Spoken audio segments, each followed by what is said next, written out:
Hey, hey, how about that? How'd you like that, folks? Welcome, everybody. Welcome to the show. Yes, it's your man James, Mr. Quinn Treasures, back again with some live stream action for you today. We're going to be doing some celebrating of the greatest, probably one of the greatest creations ever done in the history of comics, and that is, of course, Batman. So it's because it's Batman Day today, and we want to celebrate. It's 85 years, if you can believe it. 85 years of Batman. It's insane. I can't believe it. I mean, when I was reading him, he was only getting ready for 50 years, and here it is already 85. Good Lord, it's how time flies. But we're gonna have some fun here. I got some guests who are gonna be with me. I got some stuff planned out. We're gonna have a good time, and as I promised you guys yesterday, if you saw my "What's in the Box" video from yesterday, here it is. The shirt I said I was wearing specifically for this stream right here, folks. There it is, the classic Neil Adams 241 issue cover, dude, right there. So I'm all decked out. We're ready to party. You can see I got my rack all set up here. We got Batman, Detective Comics, Azrael, Agents of the Bat. We got all kinds of just Batmania right here, baby. You haven't seen this since 1989 like this, so it's gonna be a good time. I got some stuff planned. We're gonna have some fun. We're gonna have some laughs. We're gonna see some cool stuff. And we're just gonna have a good time with it all. But I thank you all for joining me today. And before we go any further, just a quick little show is, hey, if you like what you're seeing here, make sure to drop some likes down there to help out the algorithms on this place. And if you got any comments on it, drop some comments down. I always love hearing from folks, hearing what you guys got to say about stuff, either in the chat or in the comments down there below. And hey, if you haven't subscribed, please do so you don't miss any of the great content like this that I'm doing now. So you don't want to miss out. So make sure you subscribe. And if you have, share out some links to people so they can come in and join us and get in on some of the fun, because the more the merrier. That's how it goes, right? So anyway, let's get on with the show here. Now, one of my guests is here, and one of them isn't here yet. They're running a little late, they told me, so we're going to have to try to wing it a little bit without them. But here we are. This first person is someone that none of you guys know. You never heard of him before, but he's very significant because it's because of him that I'm the comic geek that you see here before you. The one that I have been for over 3.5 decades is due largely to this man right here. And he himself is a big Batman fan. He was a big fan back when I first got into the comics and stuff. And so he's the one that brought me in. So, whether you want someone to blame or someone to praise for having me around, this is the guy to point the finger at. So let's bring him on in here. Rianny 14, my man, come on in. Hey, Jim, how you doing, buddy? Hey, doing good, man. This is a good idea to really celebrate Batman's anniversary here. I'm really glad to be here, and I love your shirt. I think that's awesome. And I see you got your little rack in the background with some great issues I'm already seeing. I just wanted to kick off real quick and show you some stuff I got recently here, and I got this one. Nice. This is issue 399, and Yep. And it's like near mint. I got lucky getting this copy here. Okay. And Nice. Another one I got is that 3-parter one I was telling you about. I finally got that one, and I'm trying to get away. Can we turn this light off real quick and see if we can get maybe a better look here? Okay. All right. Yeah, I got this one near mint. Okay. No complaints there. And this is the second part of this. I think I just showed you the third part. Okay. Yep. And then here's the other one that I was telling you about. This is the one with the famous gun to the head. Now yep. This is near mint. Like I said, it looks like you just pulled it off the rack and got it. I mean, you can't really get any better than that, So I'm lucky to have these issues. And I looked through them. I didn't actually read the whole stories, and they look really good. The artwork looks good. It's got a little nudity here. It's just just a little raunchiness, but some really, really good stuff there. And like I said, the reason why I'm here today, too, is to celebrate my love of Batman. And my favorite 2 stories, as you know, is the 1988 Ratcatcher and the Corrosive Man stories. Yep. Those, you can't get any higher than that. Well, we're going to get into some of that here in a little bit here, but since my other guest is running a little late, I'm going to switch it up. I had this planned probably more for the end of the show than the beginning, but since they're running late, I figured let's get things rolling. And what I'll do is, let me see here if I can get my stuff in line here. Okay, there we go.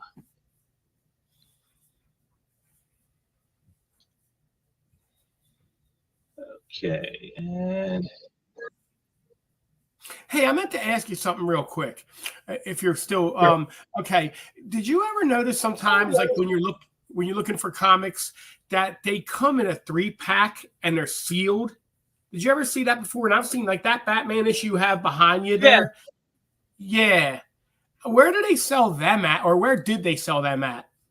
Well, those are always done in more like the big box stores, like your Kmart, your Clovers, places like that. That's where they sold that kind of stuff. eBay. If it was in modern day, it'd probably be like at your Walmarts and your Targets. That's where you would find them, the new 3-pack. But they don't do that anymore. Yeah. Like I said, it used to come in a 3-pack to get you excited. But yeah, that's where you see them with like the big box stores is where they used to do that kind of stuff. They don't do it so much anymore. I guess just as with so much other things with comics, they have a good idea and then they kind of blow it, in the marketing. And so they just, hey, here's this thing we were doing. It was kind of cool. And then, well, now we're not going to do that anymore. So. Oh, wow. Yeah, I just never seen that live in the stores. I just seen it on eBay, and I'm like, well, they must have sold them somewhere like that, So yep, they did. I know that because I actually got one of those 3-packs once way back when. I think it was in '85, I believe, and I got a 3-pack from Transformers comics. So and the quality was good then. Oh yeah. It was just like, again, fresh off the rack, condition. So. Okay. Perfect stuff. But yeah, they used to do those at the big box stores, and I know they did them for Batman because I know this Batman issue right up here. Yeah, that's one of the ones I've seen. Yeah. Yep. With that classic McFarlane cover, Batman. Yeah, that's one of the ones I've seen. Yep. So now what we're going to do is we're going to watch some ads. Now these are ads I found. Some of these you may have seen. Some of these you probably haven't. A couple of them I think are even international. They're not even ones that were done in the United States. But I just saw them and I thought, hey, these are kind of interesting. And maybe we could like watch these and check them out and have some fun with this. And again, because it's all in the efforts of oh, wait a minute. Looks like I got my other guest finally showed up. All right, maybe we won't be doing these right yet. Maybe this won't be the ones we do just now. So let me introduce my next guest here, which this is a person you all are well aware of. This is a man who is, like, as far as I can on YouTube, is the authoritative Batman man. Like, when you think Batman, this is the guy you think of. If you got any questions about it, anything you need to know, this man will give you the Batman lowdown to a T. And of course, as you all know, the guy's own YouTube channel on here, which I got linked down there below. So you go check him out after you watch the stream here. And let me bring him on in here. My good friend, the man himself, Mr. Batman, the guy who Batmania brought back to us after a lapsed time in comics, the man, the myth, the legend, Pops. Hey, my friend, welcome to the show. Hey, brother. It's so great to be here. Happy Batman Day to you guys. And yeah, it's awesome to be here. But you set that bar really high. Everyone needs to lower their expectations after that intro. Like, holy cow, that's very... I will get you the answers that you want, but I am not going to pretend that I carry them around in my cerebral cortex at over age 50. Some of that information I have to look up. But yeah, thank you so much for being here. Yeah, I'm a Batman guy first and foremost. So yeah. I mean, yeah, your avatar right there kind of says it all. I mean, I thought it was fitting. I couldn't be on camera because of personal life stuff's going on, man. But I am more than happy to, share some Batman love on a day like this. I had a couple videos today, so yeah, let's do it.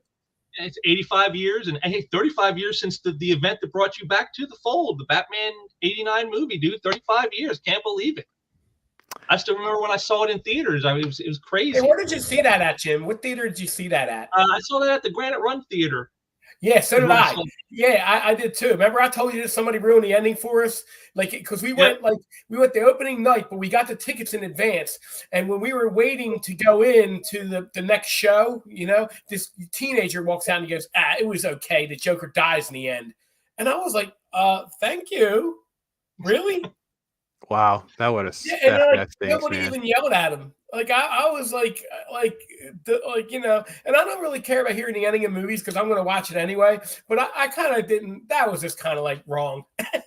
Yeah, my little posse of friends probably would have said something. I don't think you would have gone unscathed, at least having someone scream at you and call you an a-hole or something. Yeah, that was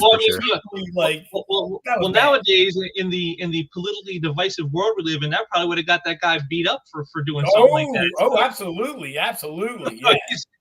He's probably lucky the movie came out when it did. He should be happy it's a 35-year-old movie. So now that we're all here, what we're going to do is, I thought it would be fun if we each talked about the first Batman comic that we read, which kind of helped develop the love that we have for the character. Now, these books, some of these are actually from just the typical Batman books. Some of them, though, are not. And I think you guys will kind of find out why here in a minute. And so I figured, since I'm the host and I'm running the show, we'll start off with me. So let me go ahead and bring up my pick here. This is the one. This was the very first Batman comic that I ever read. The first Batman-related comic ever in the history of me reading comics was.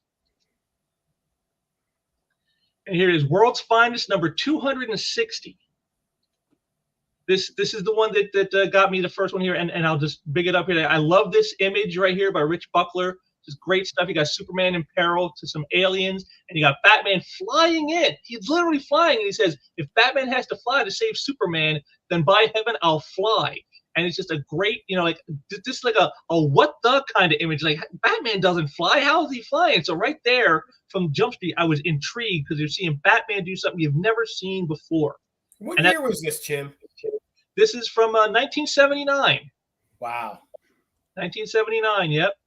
You still have a copy of that? No, I don't. I've been trying to find one that's reasonably priced and also in a nice condition, because I don't want to get like just some beat up copy.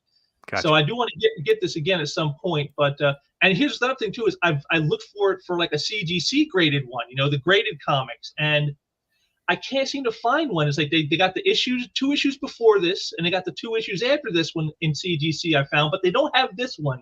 I just thought that was kind of strange. At number 260, for whatever reason, nobody's got that graded. Just kind of funny. But here's the splash page right here from the start of the story. And you can see right here, here's Jimmy Olsen shooting at Batman with Superman in peril behind him, and he goes, "Start shooting, Jimmy Olsen, and don't miss."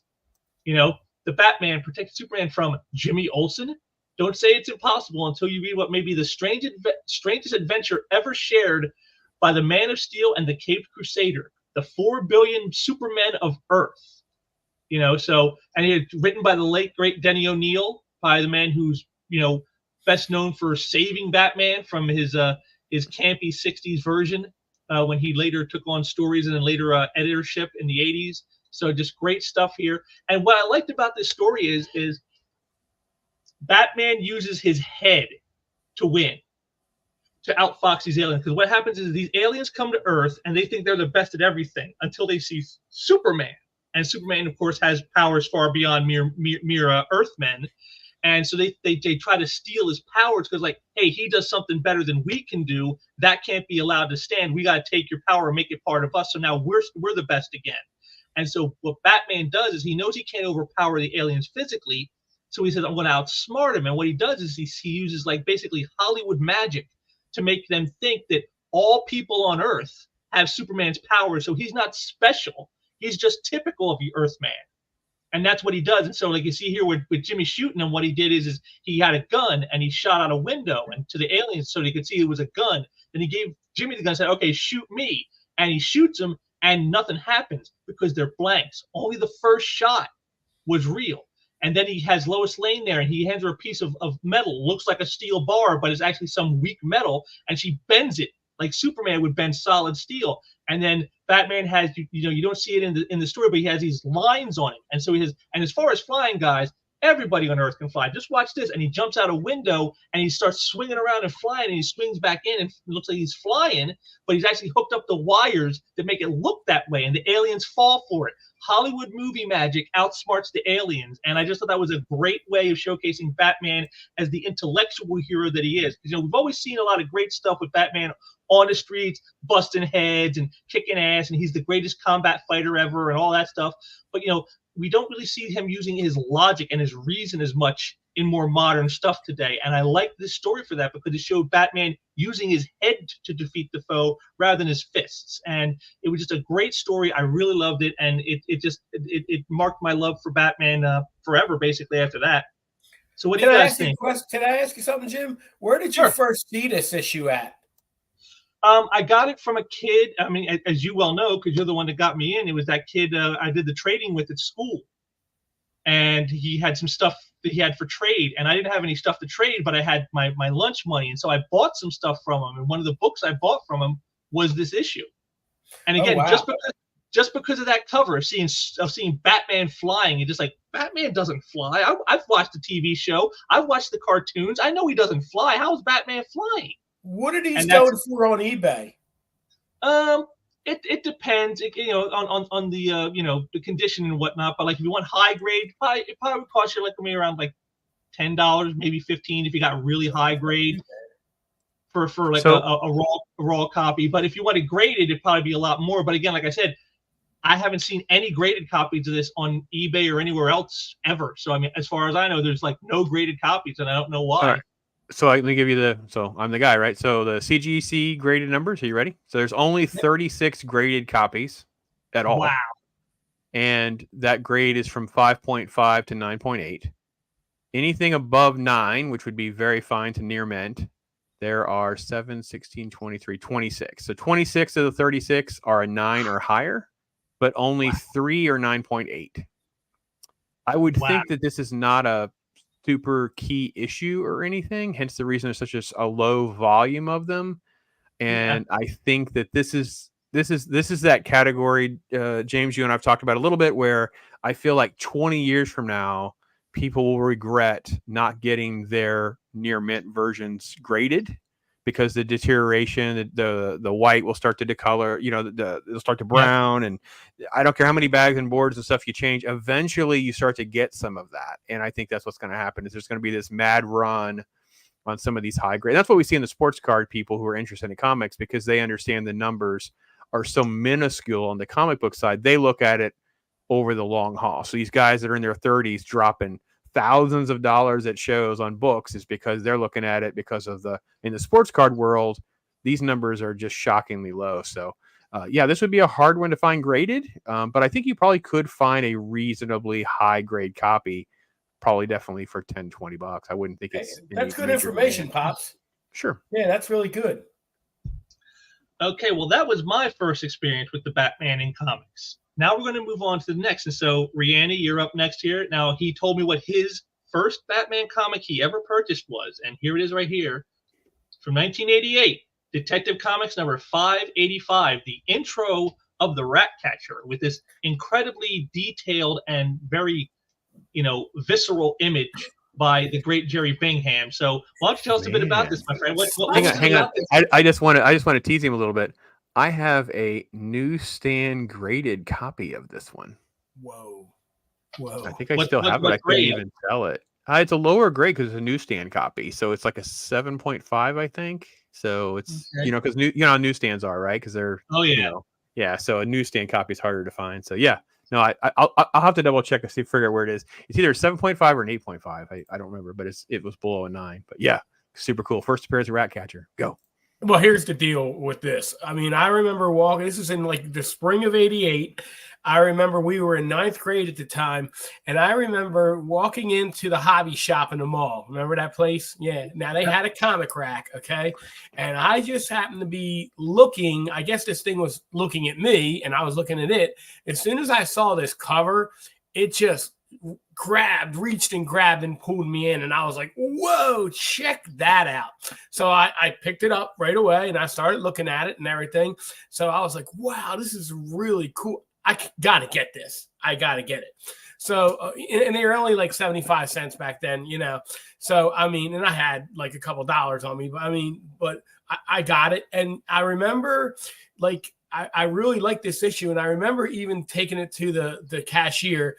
And I did this every time I got a comic book. I didn't want them to grab it and put it in the bag because they weren't going to handle it like I would have. So I always try to just explain that to them and say, hey, look, can I just put it in the bag myself? Because I just am real particular. And even with this issue, I didn't want them, because, they don't care. They just grab it and throw it in the bag, and it gets little crinkles on the cover and everything, And most of the people were pretty cool about it, and everything, and especially that guy, Greg, at that shop, Jim, he knew how to treat it. You didn't even have to ask him. He was a collector. He knew the deal, So, and then from there on, it was just like every month I got to get the next one. Then I got to get the next one. Then I got to get that. And then, I was just like, whoa. I mean, this is like, but I was already in the comics already, but I never got into any Batman comics, until I saw this. And then I was like, wow, man, comics have really changed. Like, I'm used to looking at Superman, but these are like really violent and have a lot of action, and the artwork is really, really eye-catching. So Well, I speaking said, of which, let's show a piece from the inside here. Whoop. yeah, I mean, look at that. Yeah, look at that. Yeah. There we go. This is from This is issue 585. This is a Denny book, right? This is the other Ratcatcher one that you were telling me about, right? Yeah, this is from the issues 585 right here. This is a page from the issue with art by Norm Brayfogle right here. Always love Norm. Yep. So is this kind of like what you were talking about? Like you see here how he throws the batarang and kills the rat, and then he gets knocked into the sewage by the rats. Is that what you mean by like how it was more violent minded than stuff? Yeah, I mean, like, rats are creepy to begin with, and then the fact that he's in this situation like where he actually is being like attacked by him and stuff, and then you have this villain who is like basically tormenting and torturing these people in this prison he's keeping them in with these rats and everything. It was just a really interesting, disturbing, entertaining story. I mean, you just wanted to know, all right, what's going to happen next. And I mean, it was really, like I said, it'll always be my favorite comic, I mean, and I got a lot of good ones, but that this will always be. And then, like I said, the next storyline is my second favorite, which is great, but Well, just to put in the somebody's upset. Stop. That's all right. He doesn't like rats either. Yeah, he does. Rat. But no, just so you guys know this, Riani actually owns an original page from this issue, in fact, because I know Thanks that to because you. I bought him for many years ago. I bought him a page and got him the actual one of the original pages from this issue because I knew it was his first Batman story and one of his favorites. So thanks to you. It was an original of that, yes. I think this is the Mafia's favorite issue too. Okay, well, next up we got Pops, and of course, Pops being the elder statesman probably of us here, he really went way back to 1969. We had to go back to 1969 for his first Batman book, which is right here, Brave and the Bold, number 86, Batman and Deadman by the great Neil Adams. So, Pops, tell us about it. What was it about this issue that just drew you in and said, "Wow, this is for me"? So I guess the story goes, my grandmother is the enabler, right? She is the one that made this happen for me. And we used to go to this little firehouse thrift store, and in the back there were all the books and the magazines, and they'd be these little wicker baskets, and things that were in the wicker baskets would be 10 for $1, and I could pick out 10 for $1. So my books and my comics as a young kid came out of that concept. That's what I was able to get. And I think it was the athleticism of the cover. It was, Deadman and Batman, and then it was just kind of down the rabbit hole of just this. The imagery itself is what stuck. I don't remember having some grand affinity to it, other than just loving the characters. You grew up on Batman as a kid, as we did with the 1966 show and Super Friends, and these are the kinds of things when you're, 5, 6, 7, 8 years old. And this Nexus era where you're building this love of superheroes and the mythology that surrounds it all. So when I returned to comics as an adult after that 89 movie, as you mentioned, one of the things I did, obviously I was exploring the newer content, is I went and got this book. And then I also got into Deadman because they were doing like a Deadman miniseries at the time. And I was like, oh, that's kind of cool to me. So it was like a really interesting way to kind of tie to my youth and the things that I would be interested in. But it was the action and the flow of the cover, sort of like this intensity, just everything about it, I think is kind of what, I'm sorry, is it Rian? Did I say that right? I'm sorry. Riani. What Riani was saying about, just kind of captures your imagination. Your brain starts running down these rabbit holes of the story and what's going on and some different things. So I just have to be honest, just all of that to me was kind of what was behind it. And to this day, it's still just kind of a special place. I always have an affinity for it. So yeah, definitely was kind of my childhood gateway. And then, like you said, as an adult, in '89. That was my leapfrog into collecting basically ever since. And it was a friend at the time who had some graphic novels. His brother had other graphic novels. And over the course of seeing the movie, because I worked at the movie theater at the time, we saw it at University Mall Theater by University of South Florida, where we were going to college. And I saw it opening night. We had a few free passes we were able to get from work. And then we went back and saw it. I believe we saw it on Sunday, because that would have been a Friday. We saw it on Sunday. And I had gone to the mall and bought more graphic novels. So it was like all the Frank Miller stuff. So it was Dark Knight Returns and Killing Joke and Year One and Crisis on Infinite Earths. This is all happening within the course of about 3 weeks, was me getting them and reading all of them cover to cover and down the rabbit hole. So it was like way too much, way too fast in hindsight. But at the same time, I was like a kid in a candy shop. And I was just like, it was sort of awestruck by the storytelling. Like you were talking about that with the action and the maturity and how dark or violent. But for me, it was even more than that. It felt very cinematic. It felt adult themed. It felt interesting. The humor, there were just so many elements that I didn't know were there. I wouldn't have ignored comics most of my high school time had that been the case. You know what I mean? It's like I would have been more connected had I been more well aware of that depth, and I'd kind of just put it on the shelf. Something I just wasn't into. So yeah, that was where it all began and become serious. Do you guys remember the anticipation of the Batman movie when it came out in '89? It started like in January, and they just slowly kept building it up, and it was just like everywhere. And then and then people were getting the Batman shirts and everything, and everything was just leading up. And I think it was a June release, if I'm not mistaken. That is correct. If they come out in June. Now, let me ask you something, Pops. You worked at a movie theater when this came out. If I recall correctly, I remember Batman stayed out in the theaters for a while, for a couple of months, at least till November. I don't know the exact dates, but I know it was a very, very long time. And it was, so I think for me too, the other thing that hit, because obviously you're absolutely right. Batman fever was there. It was real. It was rolling. It really got like crazy, like, oh man, this is going to be, was the Rolling Stone cover. So if you remember, there was a Rolling Stone cover with Keaton on the cover. I do remember that. Yes. And the expose that was done on it was this massive thing that we were kind of all abuzz about. I mean, I guess, to be perfectly honest, and it shot Michael Keaton's career like through the roof. He was already a big star at the time. I mean, but this set him to the moon. Like this sent him overdrive. Because if you remember correctly, he had Dream Team out that same year in '89. I think that came out like in the spring of '89. But so and then Beetlejuice the year before and everything. But when he came out with Batman, I mean, that just blew him up. He was the biggest star in the world at that point. Yeah, everybody, if you remember when he was cast, there's a lot of backlash because he was Mr. Mom, right? So there was a lot of other movies that he had done. Nobody knew how he would do. Right, and then there was the interview with Burton that said it was his eyes. It was the eyes. He was Bruce Wayne. He pulled it off. He pulled it off. 100%. It was number one. He's still my favorite Batman to this day. I know everybody likes the newer Batmans and all that, and there's been a ton of them since Keaton and all that. But he was my favorite Batman. Out of all of them, just his charisma alone was, and it worked. Yeah.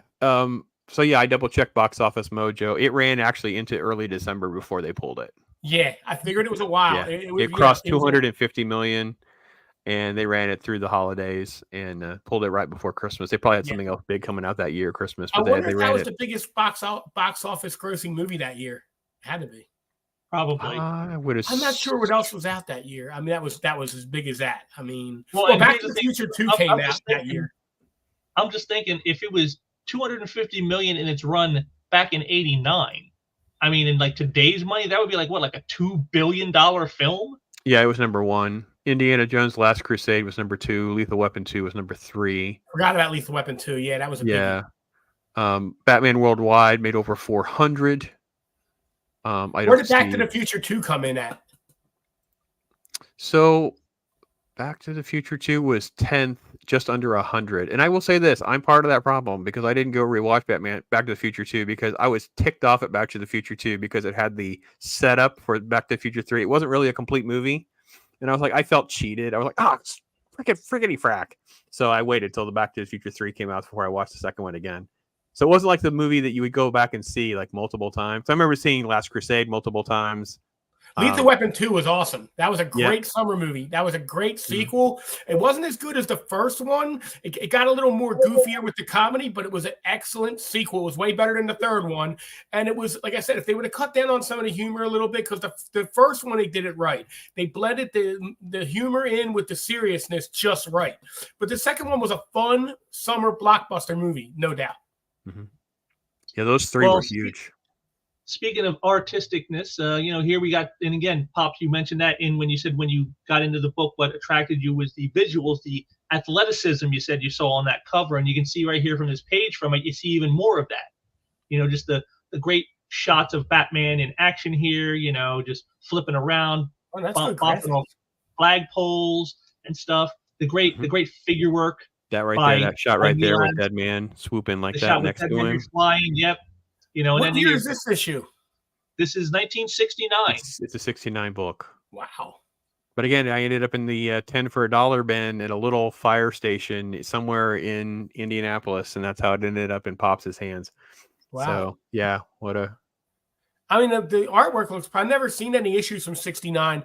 I don't go back that far, but this looks really cool. Like I mean, it looks like a really good artwork and action and everything, and I'm pretty impressed. Well, and it would be pricey to get a high grade copy. I'm sure, no doubt, no doubt. Would be you're going to spend at least a good $40 or $50 probably to get a very high grade copy or something like that. So.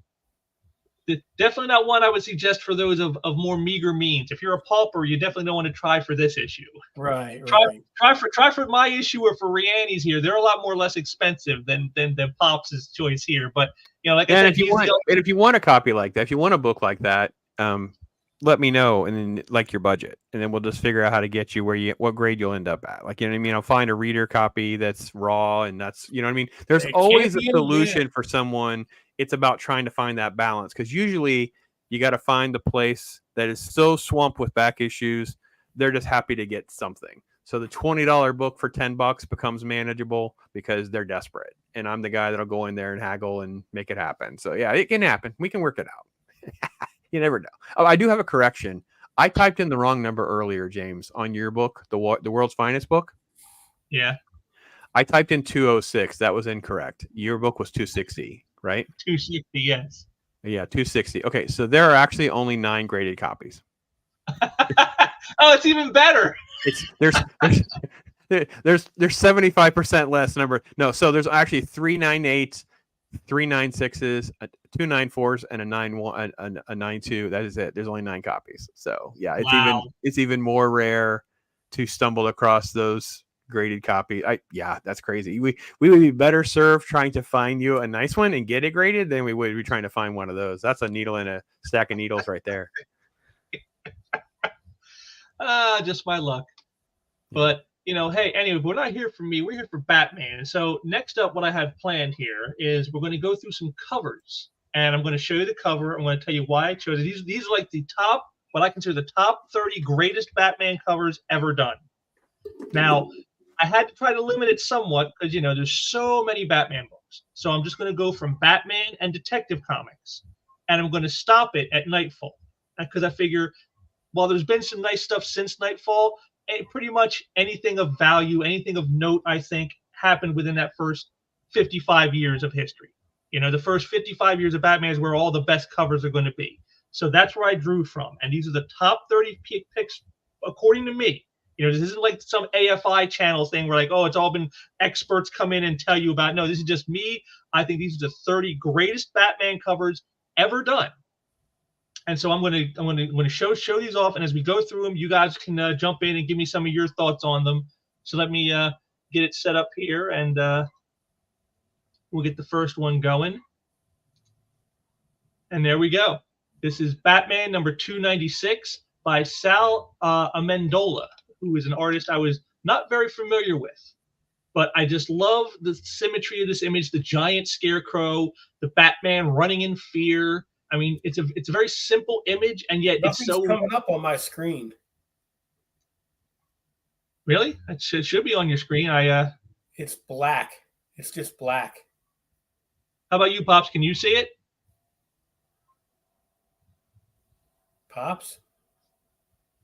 Pops? We lost Pops. Uh-oh. Well, I'm sorry. I'm right back. I'm back. Can you see the cover here? No, I can't. I'm gonna have to go out and come back in. My thing is black. I'm frozen or something. Okay. I'll be right back. Let me try that again.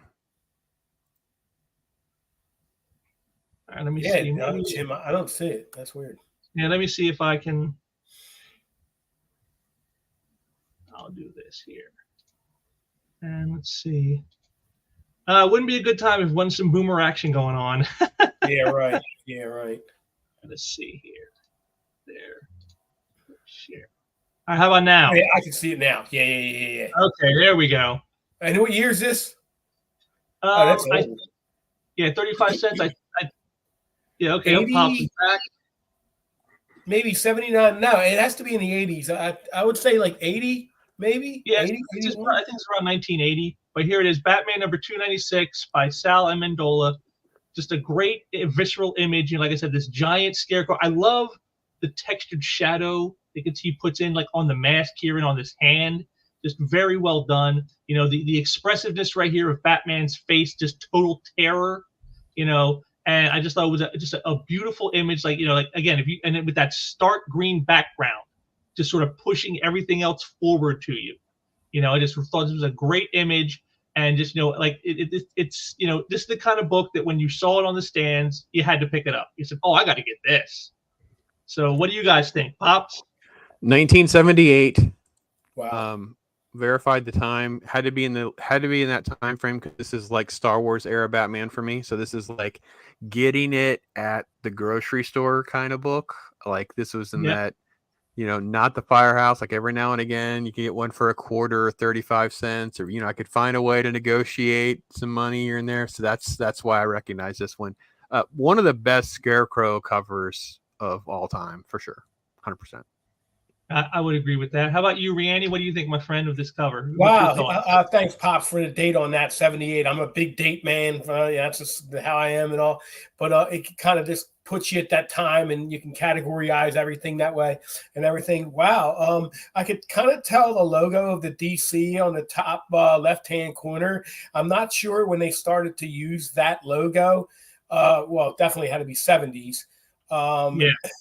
But yeah, so I was kind of torn between 78 and 80. So it was 78. But yeah, I think it's a really cool. I recognize the Scarecrow character from later issues too. I think he's in one of the Detective Comics in 86, maybe. Yeah. And then, like I said, and Sal Amendola is like not a very well-known artist, and I don't know why. If he's able to create stuff like this, I don't know why he didn't become more popular. Because, like I said, this is just an outstanding cover. But yet from a guy that just no one ever took note of, I guess, at the time. So that brings us up to the next one here, and this is Detective Comics number 560 from 1986, and this is by Gene Colan. And I just love the image because it's the whole one solid color basically. It's just all this bluish color, the background, the foregrounds, Batman, all in one color. And I like the pose here, the whole thinkers type of thing. And, a time for reflection, a time for fear. Just a great image with the spider's web. Like you're trapped in his thoughts the way he is. I just thought it was a great image. Again, just solid comic book storytelling. And, from March of 86, just great stuff. What do you think, Pops? Oh, yeah. Just tremendous. I mean, it's just beautiful work. And at the time, all of that shadow work and the ink work and all that on a cover like this, it was just incredible. Yeah, love it. Good stuff. Well, I mean, and that's to me, an image like this tells you, like, when you hear certain things about certain artists, like they said, Gene Colan was the master of shadow and light, and I think this is a kind of cover that shows you just how that is. The way he laid this out, where he puts the shadows, how he angles things. It really shows how he is that master of the light and the dark to make pulse pounding sort of stark images that really just grab your attention. And to speak to what Rioni was saying about the logo was changed. The star logo, if you go back up there, the little stars, that's 1976. I always think of it as it's the year before Star Wars. The only reason I know that because it came up in conversation recently with something on Twitter. So I usually try to earmark things around different milestones, like my Batman and like Star Wars, and that's how I keep track of my brain with certain things like this. So it's minus 1 year from Star Wars is the DC Star logo. So wow, thanks for that tidbit. Yeah. So I actually have this issue, Jim. I just didn't read it yet because I got it in a bulk of Detective Comics from a guy off eBay whose comics are, like I said, immaculate. I mean, I got a little small collection from him, and this was one of them because I think he gave me like 86s and 87s, but I remember seeing this one, and I didn't get a chance to look through it, though. But, yeah, the cover is awesome, and he's unmasked and everything. But I eventually will get around to looking, reading it and everything. Yeah. Yes. Okay, well, pardon me. All this talking drying my throat out. All right, here we go. Next up, Batman, number 327, by the late, great Joe Kubert, who, if people know that name, they probably know it from Sergeant Rock. And I just, I love this image because, it shows the kind of the detail. Like, look at the details in all these different faces, in all these characters surrounding Batman. No one looks exactly alike. Like a lot of guys, they might just kind of whip the faces in, and they all look kind of similar because they're just trying to grind it out. But Joe Kubert made sure to give each character his own look, his own appearance, so that like it was definitely something unique. And again, his high detail style at the time, and I just love again the expressiveness of Batman right here, like he's in the straitjacket screaming, and they're telling him, "You're not Batman, you're just one of us." I just love that. Just a beautiful image. Again, this is like early 80s. I think like 1981, I think, is when this is. So just a classic image. Pops, your thoughts of Joe Kubert? It's beautiful stuff. Len Wein's story. Loved Arkham Asylum type stories from that era. Len Wein was so good when he would do Batman because he always had just a completely different feel and take, especially in that time frame.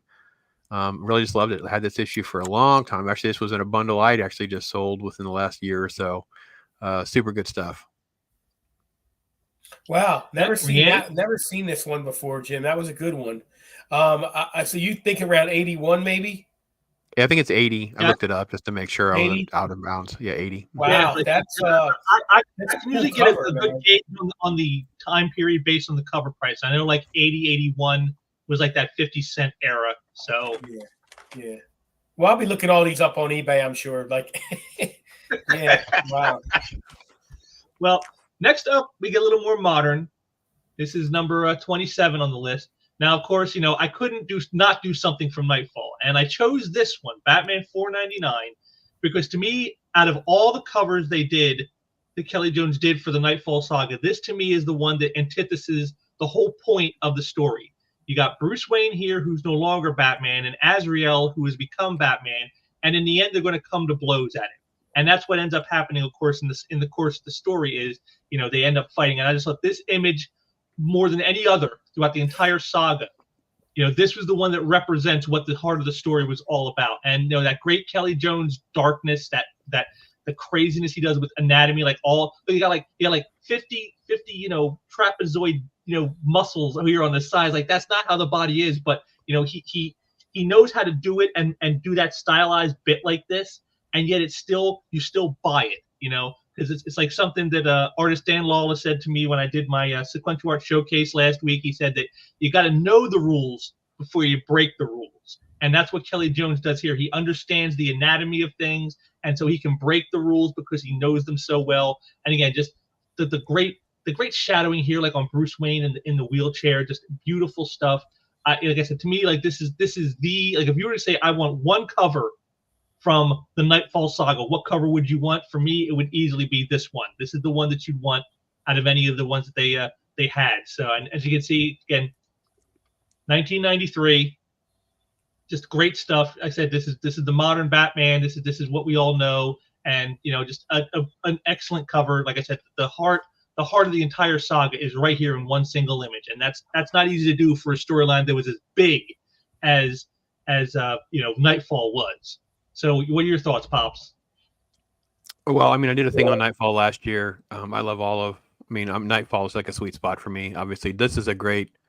Doug Mensch doing his part. Apparo's art on the inside is beautiful. It threads together beautiful. Nightfall to me is just classic stuff. It's a lot of fun.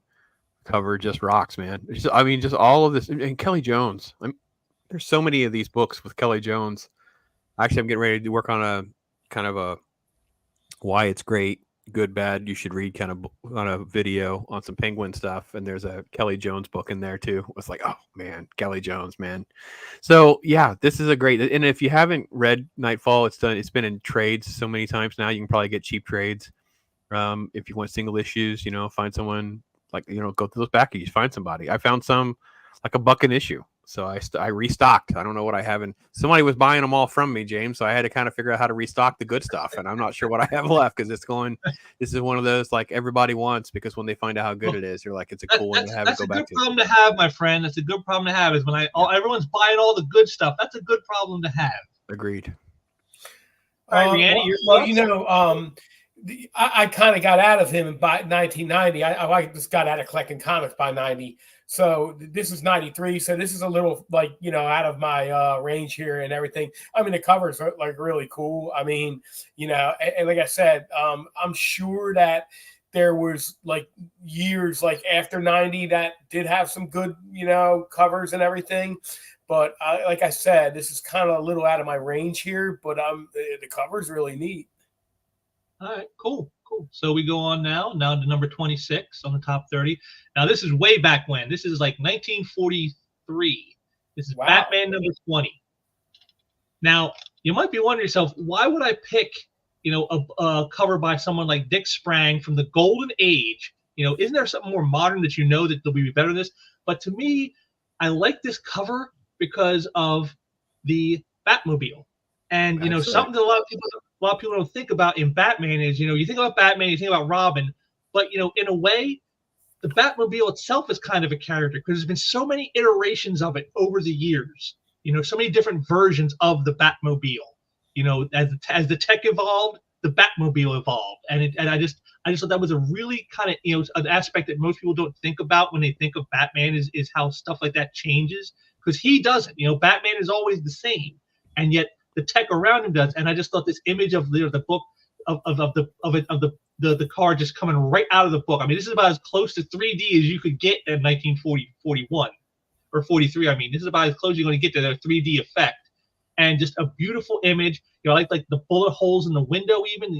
That's just, and you got Robin here driving. You got like a 13-year-old kid driving the car. That's hilarious.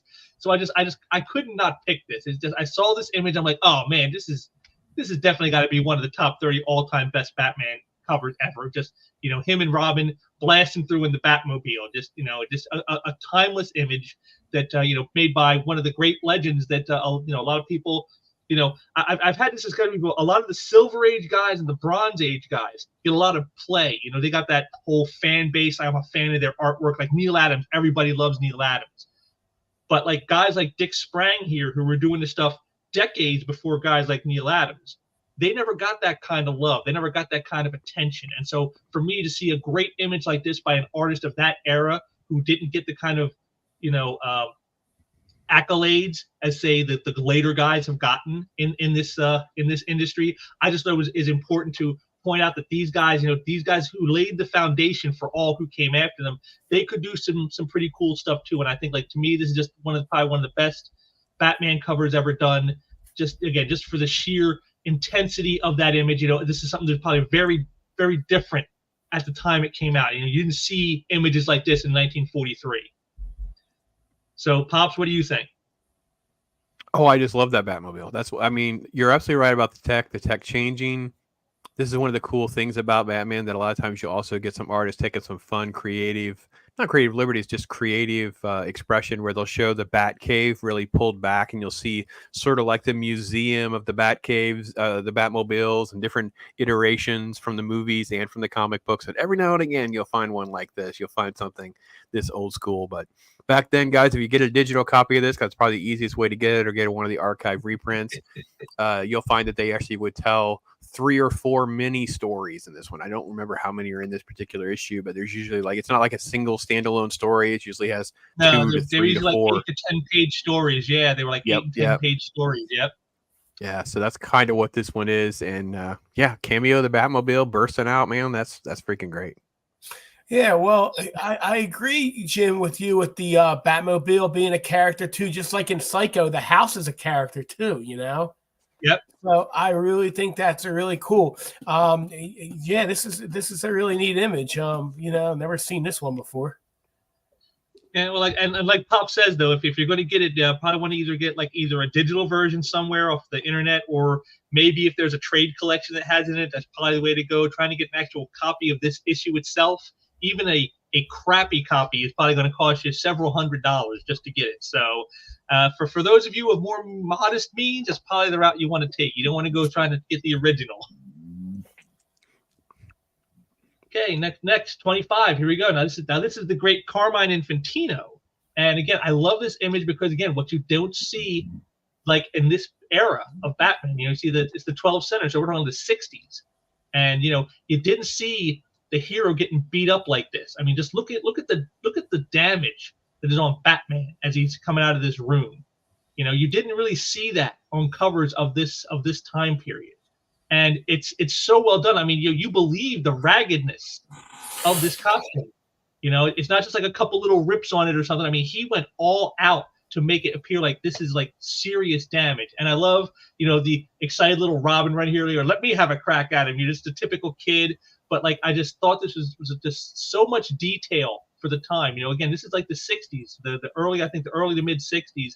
And, you know, we really hadn't gotten a lot of artists who do a lot of super hyper detail. That would come later in like the later 60s with Neil Adams and then other guys in the Bronze Age in the 70s. But like here, you know, Carmine Infantino, he took the art to another level here. I mean, look at the grain on the door with the shadows and stuff, and the way he puts those lines in to give it the texture of wood.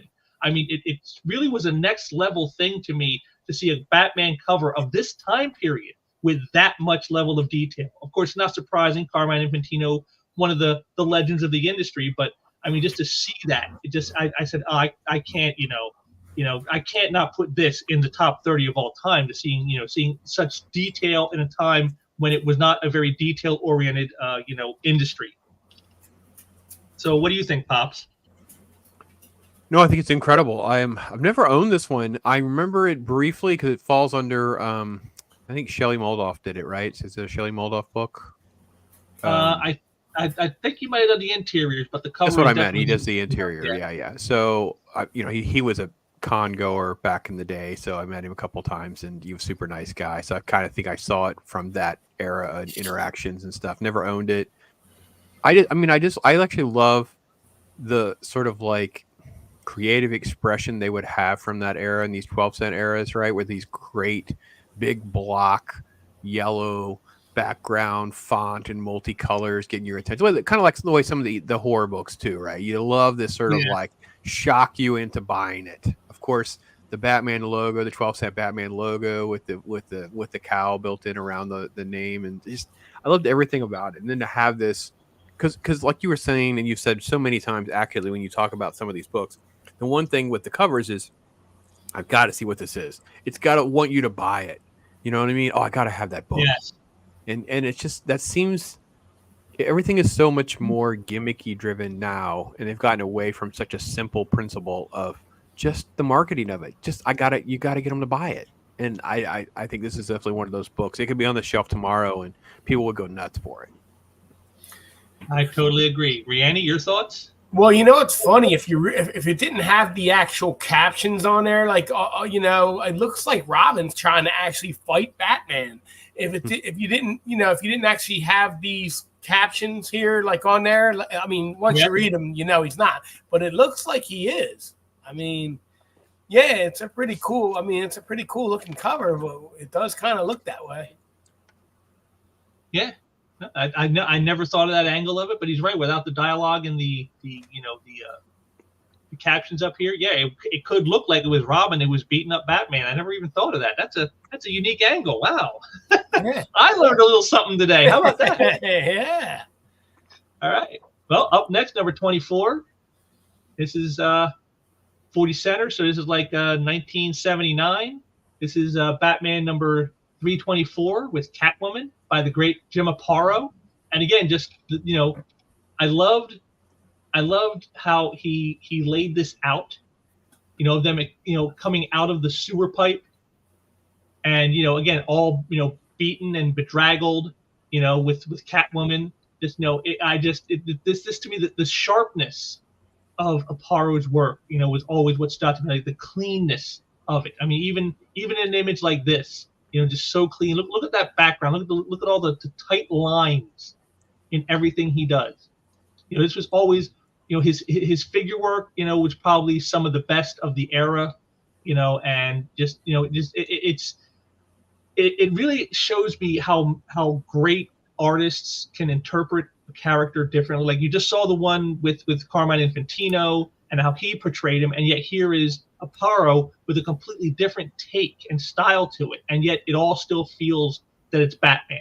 No matter who the artist is, no matter what they're doing and how they approach it, they always somehow manage to always make it feel like it's Batman. And Aparo, he's just one of the greats of the industry, and definitely one of the greatest Batman artists ever. And to me, this image more than any other, was probably one of his most best images. And I like that he even kind of like, in a way, kind of got his signature in right down here. You can see it right down here at the very bottom. And he just kind of got in where it's almost like it's just like it's scrawled into the dirt, like someone just scraped it in. So it looks like somebody. Yeah. And that's just a fun little thing how he worked his signature sort of into the background rather than just putting it, say, up on the wall. It blends in perfect. It blends in perfect. Yeah, exactly. It just kind of blends in as part of the background, but yet you can see that it's there. That's a really great thing. I always love when artists do that kind of stuff. And again, just a beautiful, beautiful image of of what Aparo does best. What do you think, Pops? Your thoughts? Oh yeah, this is a fun one. I love it. I love this stuff too. There's not enough, Catman books either too. Catman doesn't get enough time in the old Batman lore. This is the old school Catman. I only know the stuff because of Len Wein. Len Wein did this story again. Len Wein did this like 307 to 327. It's like 20 books. Again, round number, it's easy to remember. But there's like a Tales of Len Wein type book you can get. It's like a reprint, and this book's in there, of course. Again, curiosity, like what is going on? What happened to Catwoman? Like where are they? What's happening? So it's just there's not even speech bubbles or anything to kind of get you even like have it sort of explanation. You really have to crack this one open to kind of get into the weeds to find out what's going on. Well, the only thing they give you is right there at the top of the cover. Right. Is this the end of the Catwoman? Like what is it? What? Yeah. Agreed. All right. Ariane, you got anything else you want to add? Yeah, here's the thing with this one is, out of all the covers that you've shown so far, this is my favorite. I will be looking into this one a little bit more on eBay. It's one of those deals with the white cover, so to get the the cover and being the fact that it is from 79, you say? Yep. So what I usually do when I look for like a Batman comic when I go on eBay, that's why I like the years. I'll hit in Batman 1979, and all the issues from that year will come up, and then I'll see that one, and then I'll just that's where I get the number, And this is 324, is it? Yep, number 324. Yep. So all right, then I see the number, then I'll put that in, and then I'll be able to put that in and get that. So yeah, so that definitely is a cool cover. I mean, like I said, I like that a lot. I do too, as well. Like I said, just a great image by one of the, obviously, what I think anybody argued would say, one of the premier Batman artists You know, I got a question. I got a question to ask you real quick. Now, Sure. now, Pops, like you can answer this probably too. Now, when people were kids, like, you know, and they were collecting comics, you couldn't get everything because you're not an adult that has a job and you can, you know what I mean? So you have to rely on your parents to get you when you can, you know, if you go to a grocery store, a drugstore, or Wawa or somewhere like that, you know, whoever sold comics. So you were, unless you had really rich or cool parents that would always get you every single month, take you to the store to get a comic, because they were only like 50, 60 cents back then. Yeah. So it was easier to obtain a collection when you're older, when you have the money, than relying on your parents to drive you to these places or even give them, because you know how parents were back in the 70s and the 80s. Oh, yeah. They didn't really have a lot of money, and if they had multiple kids, they weren't just going to sport your habit. You know what I mean? Exactly. I think we made this point very well, I think, during my Star Wars Day conversation, Rioni, because I met Baron. He's a YouTuber on here. He actually is more of just co-hosting other people's shows. And he had just become one of those kids who was only into Star Wars. So the only reason he had so much Star Wars stuff, because he never asked for anything else. But most of us were like, oh, I got 2 figures, and my brother got 2 figures, and then for Christmas I'd get 2 more in a ship, and he'd get 2 more in a ship, and I'd have a friend who'd have 2 over. So that's how most of us were. We had pieces of things, and over the years you'd piecemeal together a nice little collection when you were a kid. Yeah, it's like I said, Star Wars figures. Like when I was a kid, right. Star Wars and Kiss were every kid's thing, you know. Yeah. And maybe not in that order, but we love Star Wars and we love Kiss. So I mean, yeah, and I would get like the Millennium Falcon and AT-AT in Christmas of '81, and that was like the greatest toys. I got the Death Star in I think '78. I think it was. Oh my God, the coolest toy ever. Christmas '78, the year the children never behaved any better. The best year children ever behaved was the Christmas of 1978, because that's when Star Wars toys become available. Yes, Kenner released them in 78 actually, because in 77 the movie came out, but there was some kind of mix-up thing where they didn't actually get the rights for the toys until 78, or they? No, they couldn't even get manufacturing done fast. It was just a mess, because remember they were going to 3 and 3/4 inch toys. They were not G.I. Joe size toys, so. There are tons of documentaries. Just Google like Star Wars action figure documentaries. There's 2 or 3 where they get into the weeds and the interviews, designs, drama. It is insane. And there's one poster I was going to tell Jim about too.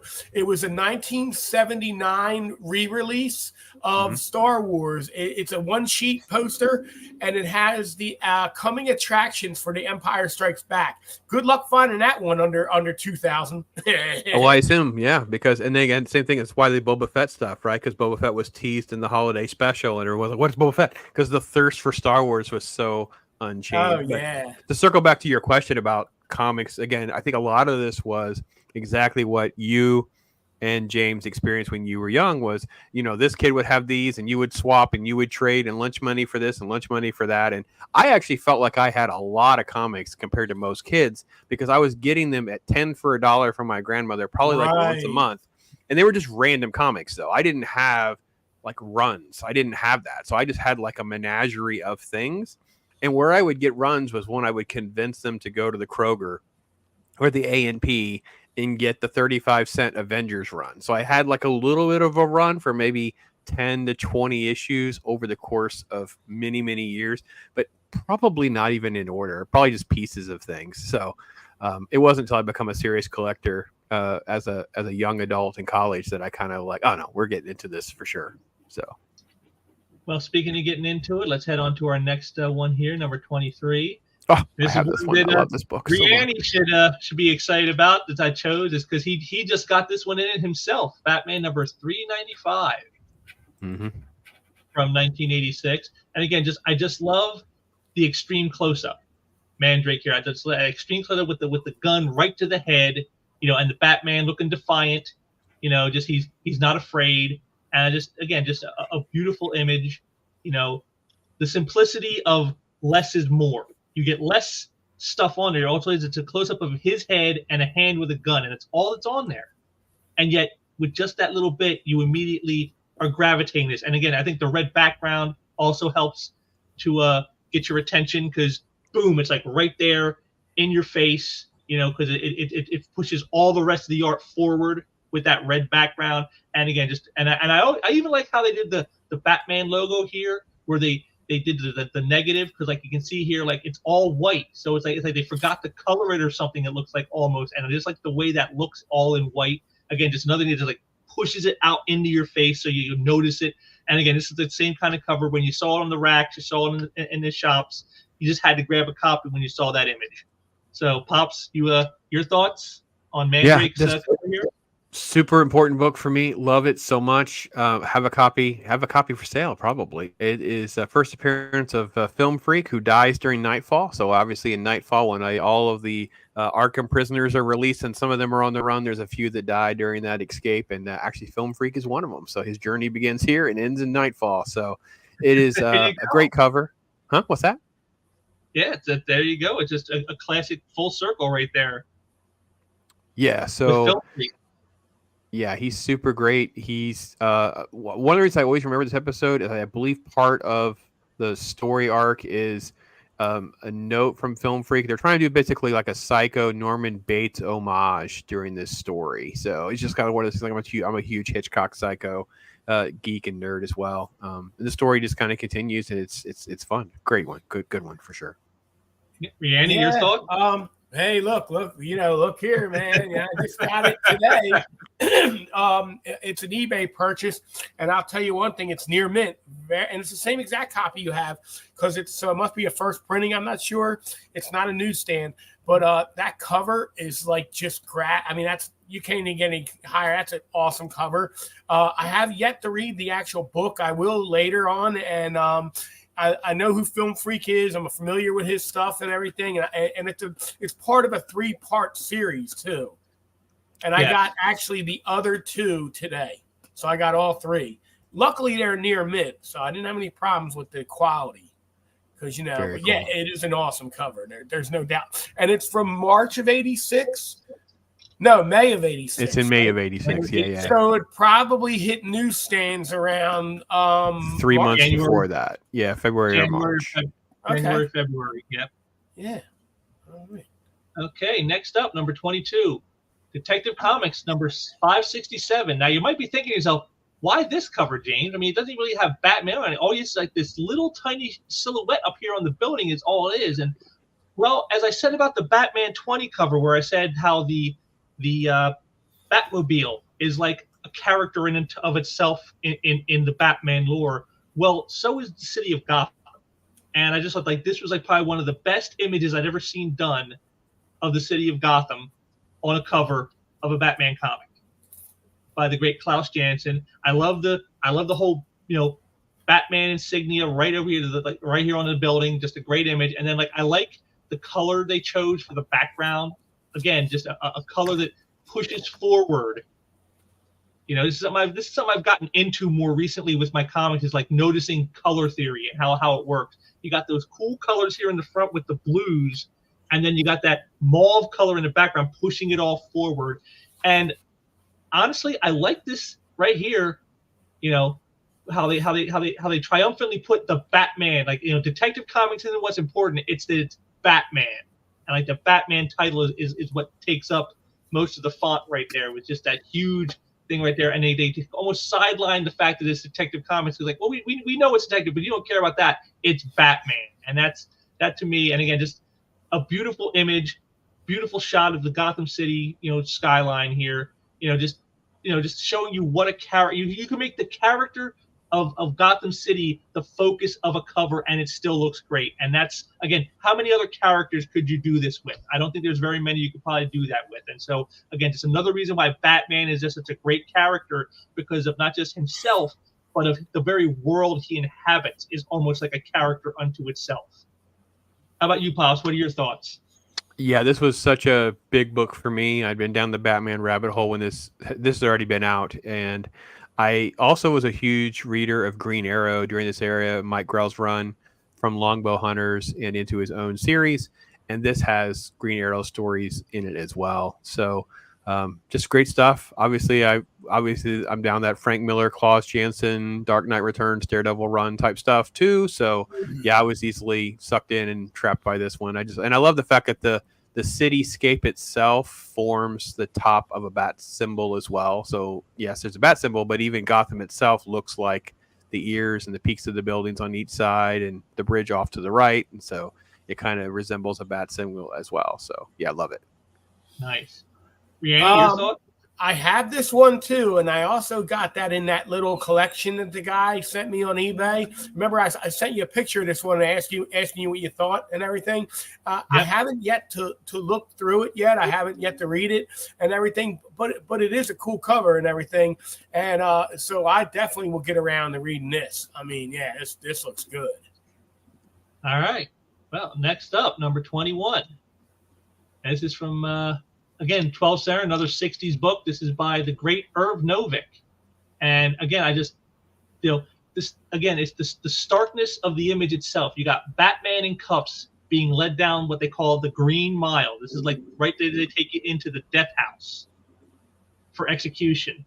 And, it's like, Batman walks the last mile. I mean, just again, just the starkness of this image. You're not used to seeing a hero in handcuffs. You're not used to an image like this. So again, like I said, for the 60s, this is like highly evocative, and provocative, to see an image like this of the hero, with this is the end. I mean, you wonder, is this the final issue of Batman? Is there going to be any more after this? Again, the kind of intensity that you really don't get from modern comics very much is how they can take something like this, just so simple. And you don't even really see Batman. You see him from behind, and yet it's so impactful.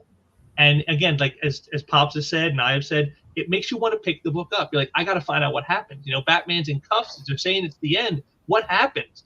And, I just love, I've always loved Novick's style. In fact, as I said, one of the first books they really got me into the comics was DC Comics Present 69 with Superman and Black Hawk. And that issue has a Irv Novick cover. And so, I mean, you can see here for decades, he just produced great images with a great style that just, you just can't be beat. So, Pops, your thoughts? Batman 206? Yeah, you kind of have me at a loss here. This isn't one that I've ever had. I'm not sure I've read it. It's one of those that I've kind of flipped through. I don't know that I've even seen it regularly. It's super cool. It definitely is intriguing. I always like Irv's work as well, and definitely has a lot of positives going for it for sure. Yep. So okay, well, it looks like Brianne has to dip out for a sec, so we'll just go on to our next book here. Now we're reaching the top. Yeah, so I have to dip out at the top of the hour. Just I put it in private chat there so you can see it. So yeah. Okay, and we're next up, Batman number 467. Again, great Norm Brayfogle. Again, for me, the image is all in the expressiveness of Norm Brayfogle's style. I mean, you don't see Batman's face, but you see here he's revealing himself to Vicky Vale, and you see her expression. As shocking as we all were when we saw Clark tell Lois that he's Superman, this to me was even more of a bigger deal because of the fact of what Batman represents himself to Gotham.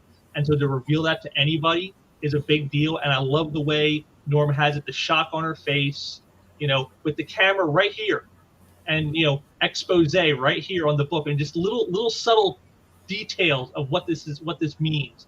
And I just love, again, the yellow background, again, right, just blowing it forward into your face. One of the great ones from Norm Brayfogle, and you're probably going to see some more of him on here, but to me, this is one of his best, and definitely one that is worth tracking down if you don't have one. Pops, your thoughts? Yeah, I think it's interesting one. I love the fact that these are the kind of books that kind of tease you into that, and it was it's in that era. That's a sweet spot for me. You know how I am. It's in the 90s, 92 probably, based on its time frame.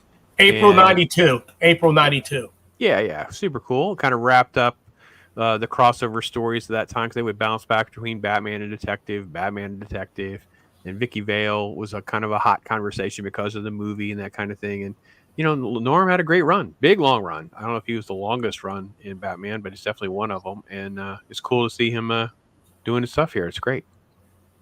Rianne, any thoughts? Yeah, this like I said, this is a little out of my league here. I was kind of out of it by then, but that's a very cool cover, though. I do think that is a really cool cover. All right, number 19 now. This is the great Kurt Swan, who's more known for doing Superman.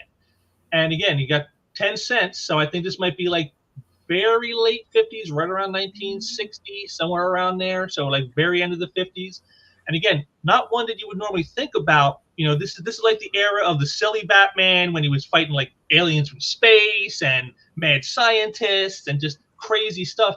But this one stood out to me because of the hero throwing it away. You see him right here on the cover. He's I'm through, Robin. I can never wear the Batman costume again. And it's like, Jim, I gotta let my dog out real quick. I'll be right back. All right. Sure. I gotta let my dog out. I'll be right back. All right. Sure.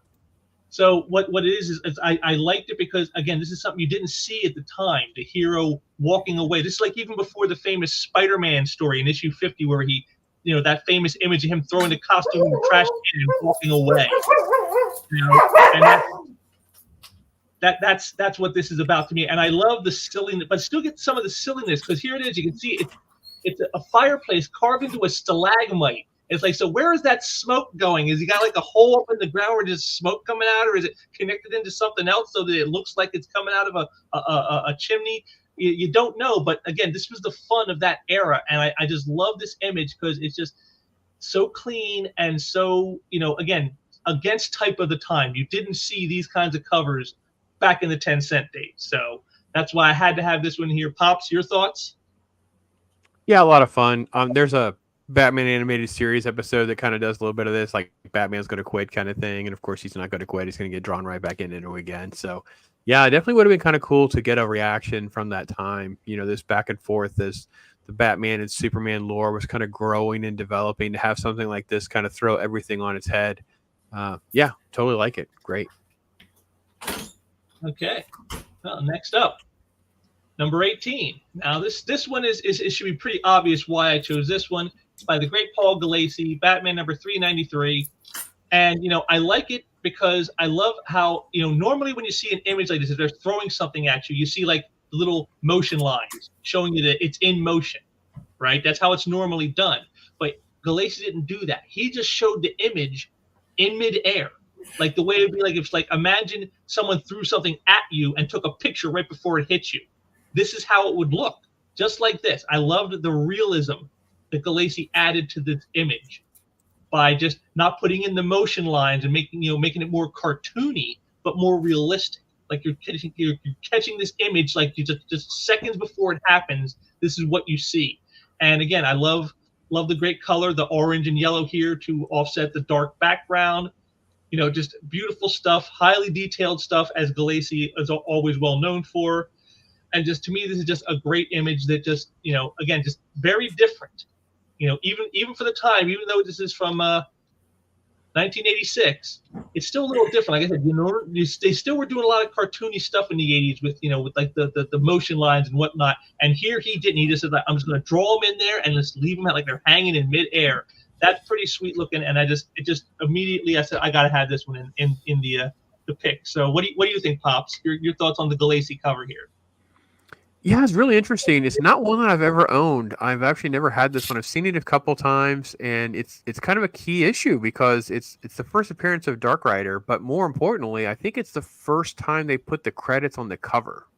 So I think the big key issue of this one is the first time you see Mention's name and stuff at the top of the book. Right up there.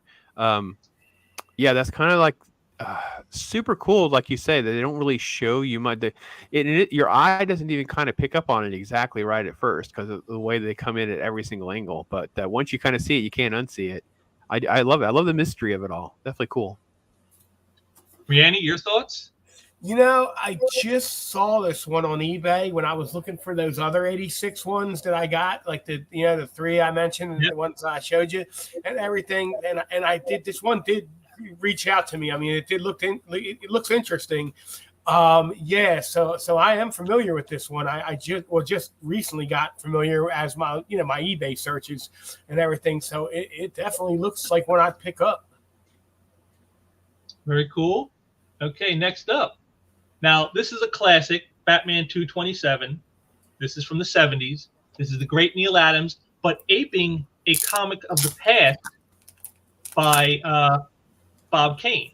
There was a Bob Kane cover done well before this one was done, like 30 years before this one, in fact, that, has a very similar image, but Neil Adams takes that image and makes it his own. And this to me shows you how great Neil Adams is, that he could take something that was already done and just improve upon it, which is a very difficult thing to do. And I just love the ghostly image of Batman back here. Just it's so great. And then the woman running from the man and his dogs in the foreground. It just brings on that eeriness, that spookiness, that darkness that is a part of the Batman world. Like I've often said, Batman is probably one of the most malleable characters around. You can do so much with him. You can put him in any time period, any situation, and he still works. And this is like much more like the horror gothic feel, and Batman is perfectly suited for that. And again, just Neil Adams' art is, as always, stellar. You really can't top it. Pops, your thoughts? Oh yeah, it's tremendous.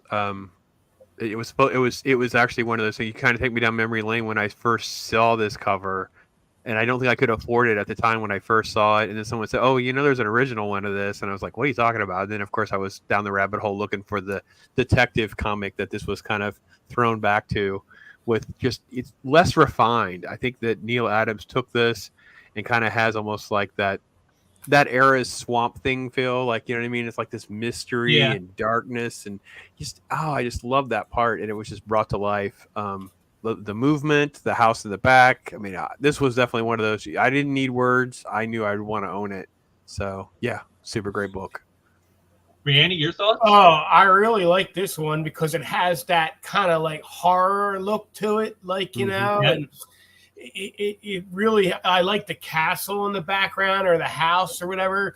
And just like I said, and do you have any idea what year this is from? 1980. I mean, sorry, 1970. 70? Oh, yeah, wow. 70. So they started going up in price a little bit by 70. Huh? Wow, this is really neat. This is 2 years before I was born. Wow. Yeah, I like this one. I've never seen this one before. Really cool. Okay. Well, next up, number 16.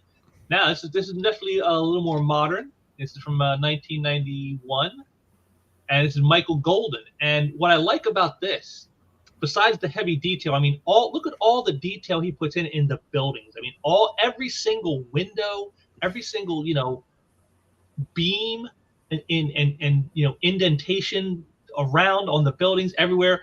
It's just, that is mind-numbing to think how much work was put in just to the background itself. And then you have Batman here, mostly in silhouette, but I like the way he posed him here, where with his leg up like this and his body crouched in, he looks kind of like, and then with the cape flaring out the way it is, he looks like a human-sized bat on the cover. Like, literally he is Batman on this cover.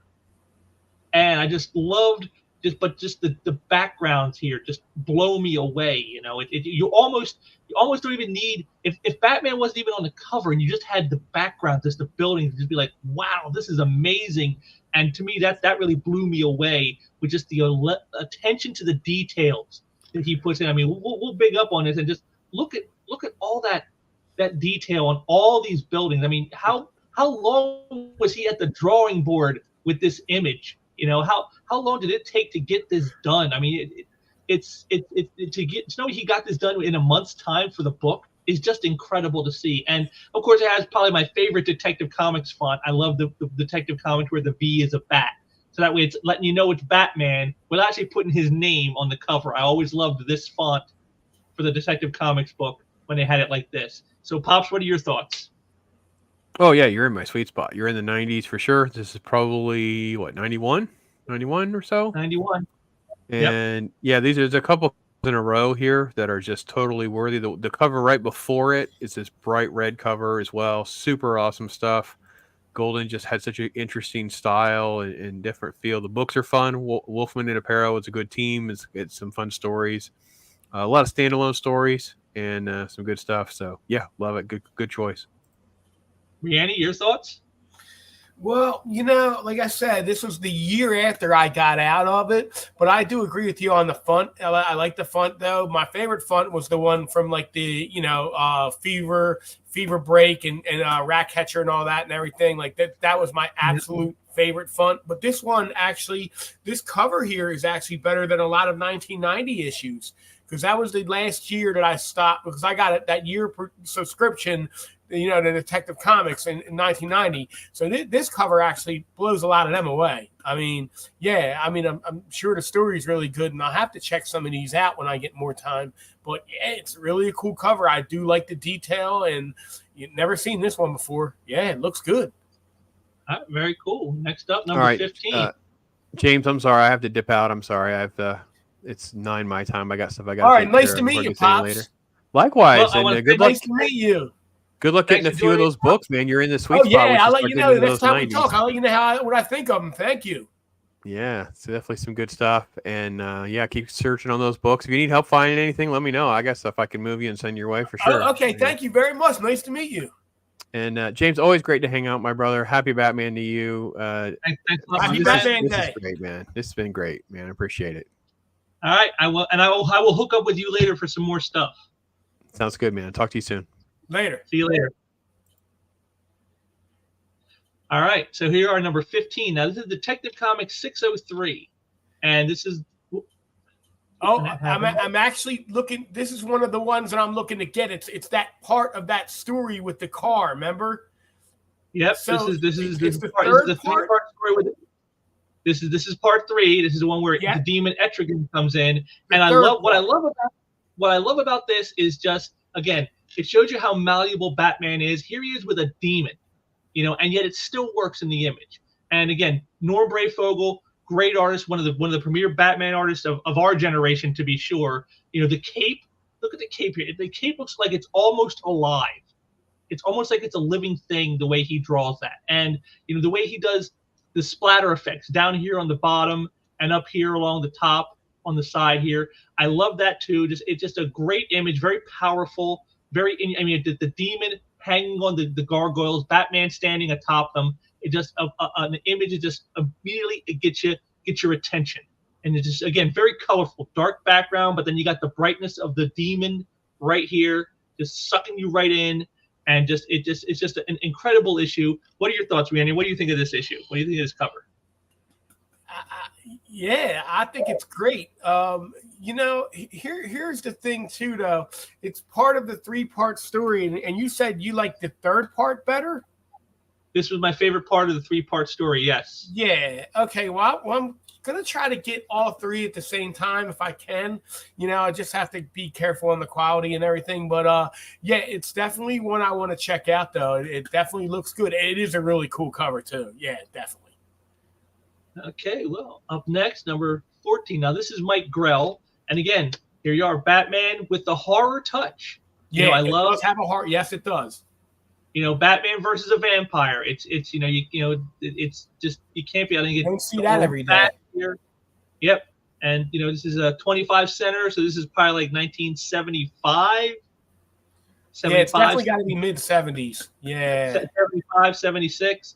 There's great stuff here. I love the shot of Batman, you know, getting shocked as he's getting caught off guard as the vampire is leaping at him. Just great action on the cover, you know, lots of detail. You know, this is when comics started to move more towards a more detail-oriented style, I think, you know, where we started seeing a lot of heavy details in covers that you didn't see before this.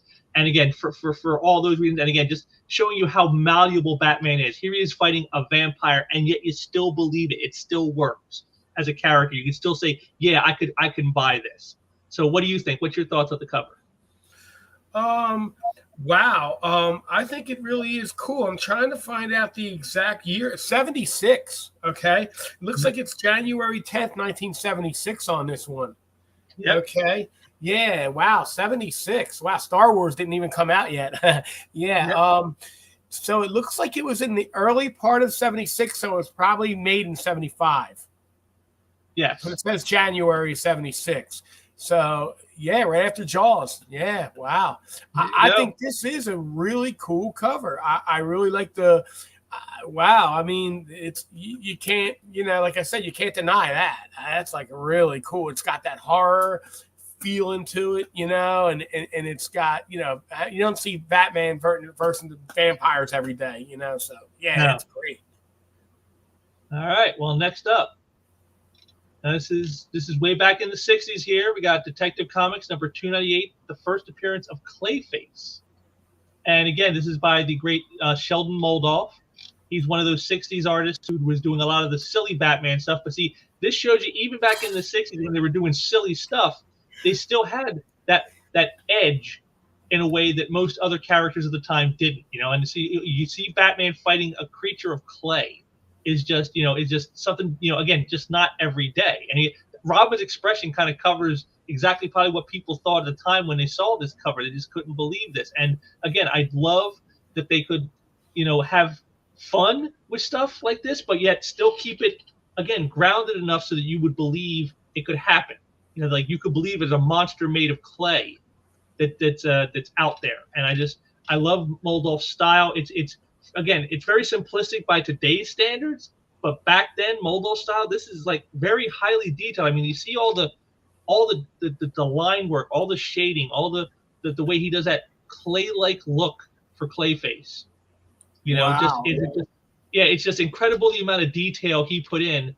Again, back in a time when detail wasn't what they were going for when they were making this stuff. So, Rihanna, your thoughts? Wow, I really like this one. I mean, it's got that whole like wintertime, like almost winter fall, like in the background and everything. And yeah, this is a really neat one. So you're saying this is in the 60s, maybe 68, 69, maybe? Yeah, I'd say maybe like 66, 67, something like that. Wow. Okay, yeah. Well, this is a really cool. I'd love to see how much this goes for on eBay. Jesus. Well, quite a bit since it's the very first appearance of Clayface. It's probably a pretty expensive one. Yes. To get a decent 12 copy. Here. Now we get number 12, and here we're back in the late 70s with Marshall Rogers, which is one of my favorite artists of all time, in fact. And his run on Batman wasn't a long one. He only did like a very short run of about I want to say about 10 issues was his run on Batman. And of those issues, Detective Comics number 474 is probably the best. I love the image here of Deadshot. This close up of Deadshot here with his face and his gun. And the only way you get Batman on the cover is by the reflection in Deadshot's mask. That's how you get him on the cover. And I always thought that was a neat trick when the artists were able to get the title character on the book by having him be a reflection on something else. And just again, that extreme close-up shot.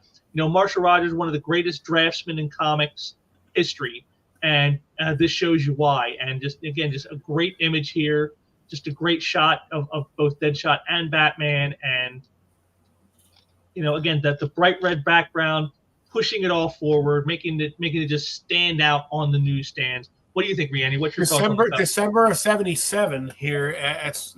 Yeah. So. Yep.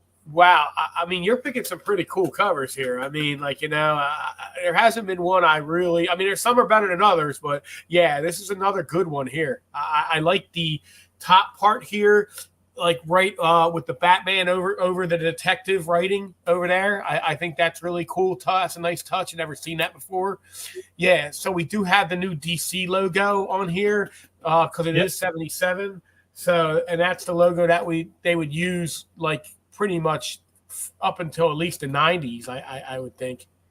Yeah, so it definitely lasted up through the 90s. So for over I think 25 years, they kept that was the logo for like a quarter of a century. Yes. Yeah. So now comics in 77 were the price of a pack of baseball cards in 81. Because I remember when I used to collect baseball cards for, I think I collected them around 81. I think they were 35 cents a pack. So now comics were 35 cents in 77, and I'm sure they slowly went up. So yeah, but I mean, still, that's not bad for a comic. I mean, yeah, great issue. I mean, great looking issue, man. Yeah. Yes, number 11 now. Here we are, number 11. Now this is from an artist that, again, is one of those guys who never really got his due in his time. This is by the great Don Newton, and I can see other guys' style in his style. I can see some Michael Golden. I can see some Dale Keown, some artists who came along after him, and I can see some Alan Davis, these guys who've done also great work, and I can see how he influenced their styles. So like Newton never got the praise himself for his work at the time, but you can see his style in so many others, and I just love the image here. You got the Batman crashing through, the Penguin firing at him while his henchmen are trying to steal. Just a great image. And I just thought that to me, this is the antithesis of what Batman is: the creature of the night out hunting the criminals. And Don Newton's image here is just very visceral. It's like a gut punch. You can feel the terror in the criminals. As Batman comes through. Because he's always said criminals are a cowardly and superstitious lot, and this shows you that quite well of why that is. This is why he is so effective at what he does. And again, just beautiful work by the late great Don Newton. Again, a guy who didn't really get his due when he was doing the stuff, but in later years now, a lot of people have come to appreciate his style and see others who have come to be inspired by him. So definitely someone I thought was worthy of being at least having one of his covers in one of the greatest of all time, according to me. So what are your thoughts, Brandon? What do you think of this? All right, well, here's another interesting tidbit here. When this issue actually came out in stores, I think we just met. I mean, it's August '84, but didn't you say they're 3 months beforehand? Yeah, this might have been the one that was on the newsstands and in the shops back when we first met. Yes. Yeah, that's that. Because I'm not too familiar with the '84 issues. Yeah, but that is a cool cover, though. Wow. And with the Penguin, who's I've always found is like kind of for artists or a challenge to make look cool or intimidating or whatever, because he's such a wacky character, and yet here he seems like a real threat, and that's not hard. That's hard to do with a character like him. And so again, I might have to look into this issue. I might have to check this out. Man, I like to look at this one. All right. Well, now we hit the big time. Now we're in the top 10. The top 10 greatest Batman covers of all time, according to me. So here we are, number 10. And you knew it had to come. You can't start off your top 10 without something from Neal Adams. And I chose this one because I just love the fun. I mean, again, you got the horror aspect because it's the Man-Bat. You've got the great artistry and detail of Neal Adams. You got the woman in the dress, the bride of the Man-Bat. It always has like a horror feel with just the title alone. And the Man-Bat was always one of those fun characters that a lot of people have in more recent times haven't done as much with him. But back then they seem to know how to take these zany characters like the Man-Bat and make him into a credible threat. And I just love this image here. He's just running down the aisles with the bride as Batman's coming in, swooping in to stop him. Just great symmetry in the image and a great visual effect. Again, the big red Batman emblem here, right here, just to grab your attention. It's all the kind of cover that makes you say, I got to pick this up. This is one I got to check it out. What do you think, Brianna? Your thoughts?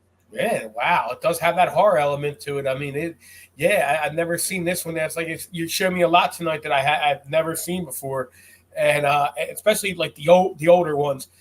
And to collect them all, you would need $1 million and a lot of time. And I mean, especially to get but man, that is a really neat looking cover. I do like that. Yes, and so now number 9, I mentioned him just a couple ago. Alan Davis, Detective Comics, number 574. And again, I love the way he approached this. You don't even really see Batman. He's pretty much all in silhouette. You see a bit of his hand, you see the one leg, you see the outline of the shoulders and stuff, but you really don't see him because he wanted the focus to be on Robin. And that's how he plays this. He makes Batman sort of there but not, and yet you got Robin. And I've always loved the smooth, slick styling that Alan Davis does in his work. Like, look at how smooth those lines are. They're just so slick. And to me, in a way, this is almost like telling the future, because as we all know, this is the Jason Todd Robin. This is the one who dies. And this easily could have been a cover for the issue where Robin dies. They could have made that because this is not too far off. It's only about a year removed from when they actually did kill him. So, I mean, was this shades of the future? Was Alan Davis hinting at something that he knew going on behind the scenes that we didn't know? I guess we'll never know, but it's just a great image inked by, Paul Neary, who I think was the best inker ever for Alan Davis, bar none.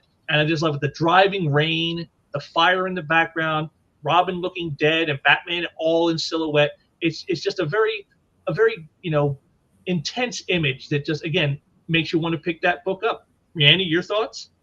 Well, I got this issue too, and I have it in that group of books that guy gave me and everything. I haven't gotten to look through. I thumbed through it. I did thumb through it and everything. And yeah, the cover is cool. But this font that they're using here on these 87 detective ones, this is when they're actually, I don't know if this is the first one or not, where they're actually bringing the like before it would say Detective Comics and then have Batman underneath. It would be like in small. But this is where they're actually putting the whole detective font over it without mentioning it's Batman. Not sure if this is the first actual issue that does that, but by 87 they did start to do that, and they might even have started in 86 if I'm not mistaken. Yeah, I think this is early in this font right here. I do believe that is correct. Yes. Yeah, like they just came out with like it's just Detective Comics, and they didn't stick with this font for too long. No, they they seemed didn't. like they went back and forth a lot, but they didn't stick with this particular font for too long. But yeah, it is a really cool cover. Nobody can deny that. Yep, and we got up to number 8 now, and here is the great Walter Simonson. And again, this is Batman 366 from 1983. You got the Joker, of course. Who could have a top 10 Batman covers without a Joker being on at least one of them? So I went with this one simply because this is how we got the title on the book. You notice the title isn't up here where it normally would be. It's down here, almost like it's spray painted on the building. Yeah, that's neat. That's neat. That's just a fun way of doing things. You know, really neat. When you make the title of the book or something like actually a part of the image, you know, rather than just feel like it's something that's slapped on top of it. That takes some skill. And again, just the great Simonson work. This is like right around, I think this is like either right before or right as he just started working on his classic run on Thor at Marvel. And again, just, you know, a great image. The starkness of like, you know, I like Batman's position here. The way he's like almost like he's like going to pull the Joker off the building with him, you know, and just the Joker face here with the big smile. You know, I love that. Just good stuff. You know, again, this is why Simonson is like considered one of the all-time masters for images just like this. And you know, I just can't say enough good stuff about it. Ariane, what are your thoughts? Wow, cool. I really, you know, it's funny. Like the guy that I got all those books off of, he actually has a run of 83 issues, and the thing about that is I'm not sure if he still has them. I haven't saved in my favorite places and everything, but or you know, on my wish list or watch list or whatever. But yeah, his books are really, really like near mint. Like I'll buy from him again. I'm not sure if this is one that's in there though, because I think like his run goes like from like 83, like it mainly maybe the whole year. But I like the idea of the title being on the actual like building there, whatever that is. And it for 83, it's a really cool cover. Yes, indeed. So now we get to number 7. Now this is one that I kind of mentioned before. You know, you saw that Neil Adams cover with the ghostly Batman in the background and the girl running from the dogs and the guy. This is the cover it's based from 1939, Detective Comics number 31 by Batman co-creator Bob Kane. And you can see now, when looking at this image, you can see how, you know, even back then there were certain dynamics that were necessary to make a really cool cover. So you can see why Neil Adams would have wanted to redo this image, because it's just got so much great gravitas to it. You know, that the big Batman in the background with the castle, and then the guy in here in the red with the hood carrying the woman. It's just again very gothic, very, you know, mysterious. And you know, this is the kind of stuff that you don't learn in an art class. They don't teach you how to do an image like this. This is something that you have in you. And you know, so you can see why Neil Adams said, hey, you know, I want to redo this cover by Bob Kane on my Batman book. And you can see why he would, because it's just that good of an image. When your image is so good that others want to do that image, I think that really speaks to some real talent and skill that you must have, because otherwise, who would want to copy you if you weren't that great? So, Rihanna, your thoughts on this one? Well, it came out a month before my dad was born. Wow. Yeah, I mean, yeah. So, wow, it's really old looking. I mean, for that time though, it was pretty cutting edge. Yeah, it probably was. It probably, again, like I said, this is like one that stood out probably at the time to people. Like you've not stayed, not used to seeing images like this on a comic book. Yeah, I really like the image of Batman, how mean he looks and pissed off he looks and everything. I like the fog or whatever that is. That's kind of like going. Like it gives that gothic kind of feel to it, Yep. And it's got the moon in the back, and it looks like a little bat that's in the back too, like against the moon there. Yeah, right there. Yeah, and wow, can you imagine getting one of these near mint? Ooh. Yeah, I'm sorry. I'm not an oil sheik, so I can't be affording that. I don't even think oil sheiks can afford that. All right, we go to number 6. And, well, this is one I think you already know well, my friend. Oh, yeah. There was no way I was not going to pick this one again. Jerry Bingham, he's a great artist who, again, just like Don Newton, never really got his fair shake. But I love this image. Look at the scratchiness he gets to make the fuzziness of the rats, to make you so you know that they're furry. I love that. And just the great figure work, the great details of the musculature of Batman. I mean, he's backed up against the wall. He's covered in rats. The damage on the suit. It all is just so well done, so well crafted. I mean, it's again, I understand why when you saw this image at that craft store sitting on the rack that you said, oh, I got to pick this up, because it's just something that is just, again, and it's very visceral because, as you said, people, we hate rats. They're creepy, crawly things that we just have an aversion to, like, oh, that's gross. And here they're all over. And they have some deadly eyes too. Yes. And, you just kind of can feel the revulsion, like in Batman's expression right here, you feel that revulsion yourself looking at the image, because it's just, oh, those rats, oh, gross. And then that's again just a great image that really just makes you say, wow. And I want to say something else too here. Like that font on there is my absolute favorite. It just seems like everything just came correct with that. I know they couldn't have kept it that way forever. I mean, that was like that like there were some, I guess they started this in 87 and then segued into 88. And I think by 89, they changed it to the one you like. Yes. So that is how it worked. Yeah. So like 87 and 88 had that font, and then they didn't stick with that. I guess they wanted to like not do the same thing over and over. I don't know there, but yeah, probably that they're always that's how it always goes with marketing. They say when you can't improve the product, improve the packaging. That's how they work it. And so that's probably why they change the font on covers like that so often, is because they want to keep it fresh and keep you coming back on, oh, well, hey, this is something cool. But now we're hitting the top 5, folks. This is the creme de la creme, the best Batman covers ever. You're about to see. These next 5 are the best Batman covers ever, according to me. There we go. Number 5. Now, if you guys know anything about me and how I came up, I grew up with McFarlane, his Hulk run, his Spider-Man stuff. So there was no way I was not going to pick a McFarlane Batman cover.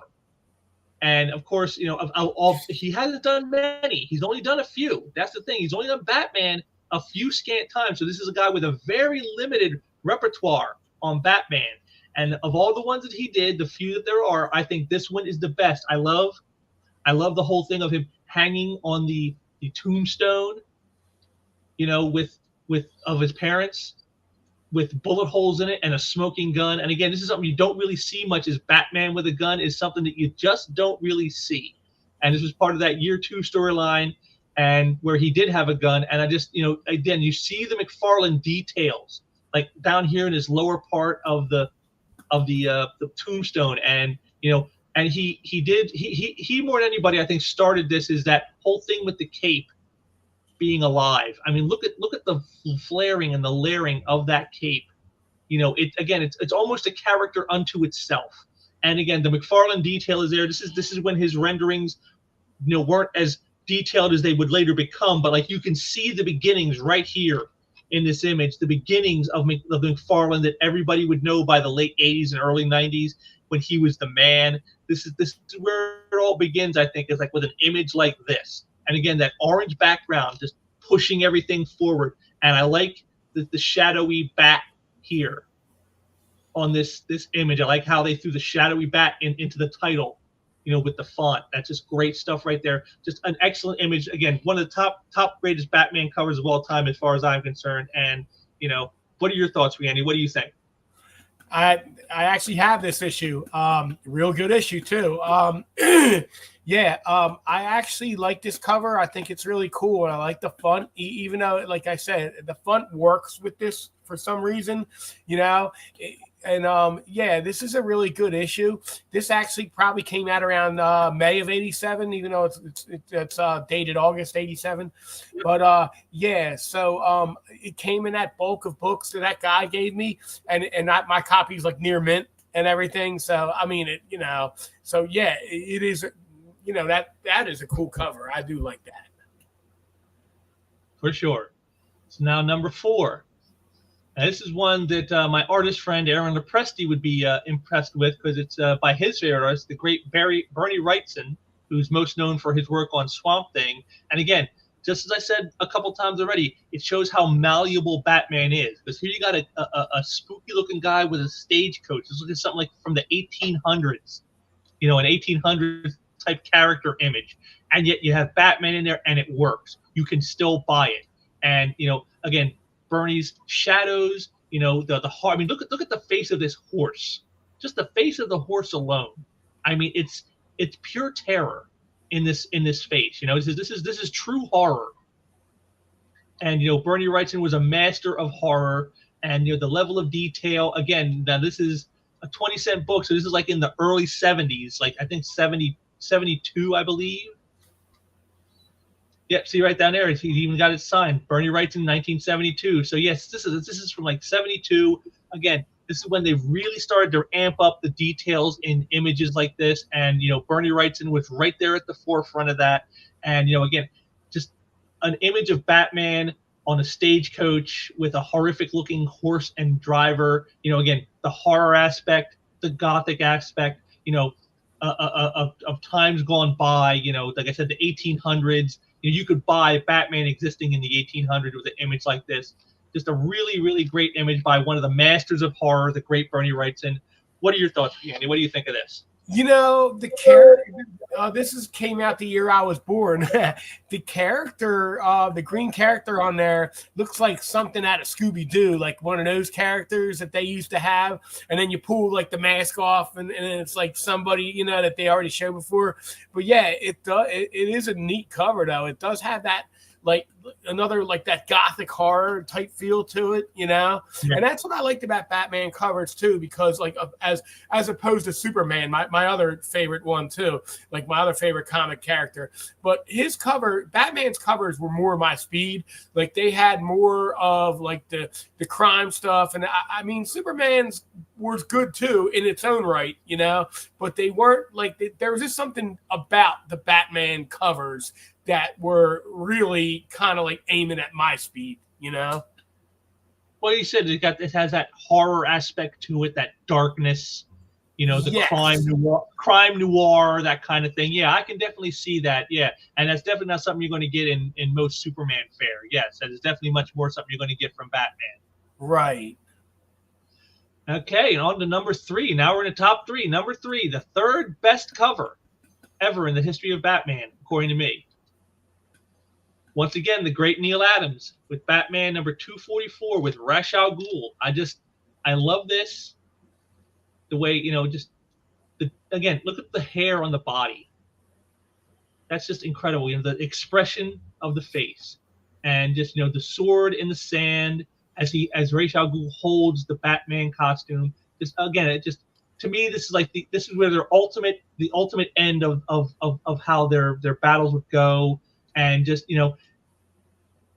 if there was ever a guy who was born to draw a character, I think Neil Adams doing Batman is that artist for that character. I mean, I can't think of many other people who were born to draw a character the way he does with Batman. His style, his panache, his gravitas in what he does. This is what Batman is. This is the man who was meant to draw Batman. And I just love this. I always loved it when he got together with Ra's al Ghul. There were always great stories, but to me, this one stands apart because of that incredible cover image. Just that you think it's over for Batman right here, and that's just the shock and awe of that shot, and again, just the expressiveness in his face just sells the book to you. What do you think, Rhiannon? Your thoughts? Not big on this one. Yeah, I mean, I get it, but I'm just, yeah. I mean, I appreciate the effort and all, but this one just doesn't really grab me like the other ones did. Yeah. Okay. That's how it goes. Some people are different that way. We'll go on to number 2 now. Now, this is by Michael Klatua.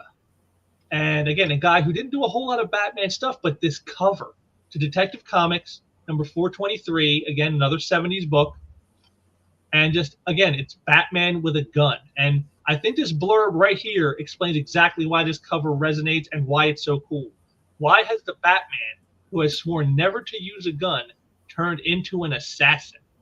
And, just the image of him, I liked how he chose the perspective here of him being like on the top of that like smokestack, taking aim and firing. You got the buildings down below, him up top with the cape flaring. It's so incredible. The smoke coming out around him, from the smokestack. It was just the perspective he chose, the angle he chose. It just really, and again, all in a smaller space, because you can see here, it's only right here in this little bit of area that he's like, a third of the cover he's not even getting to use. He doesn't even get to use the whole cover, and yet this image has such oomph and impact. This is just again, you see Batman with a gun, and they're saying he's turned assassin. It makes you say, I got to pick this up. I got to find out why Batman is using a gun. And again, with Klatua's style, it's got it's not heavy detail, but what detail is there is put in just the right places, like right here on the back of his cape, right here in the buildings, just the details in the gun barrel. All of this is it just really adds a layer to Batman of of the unexpected.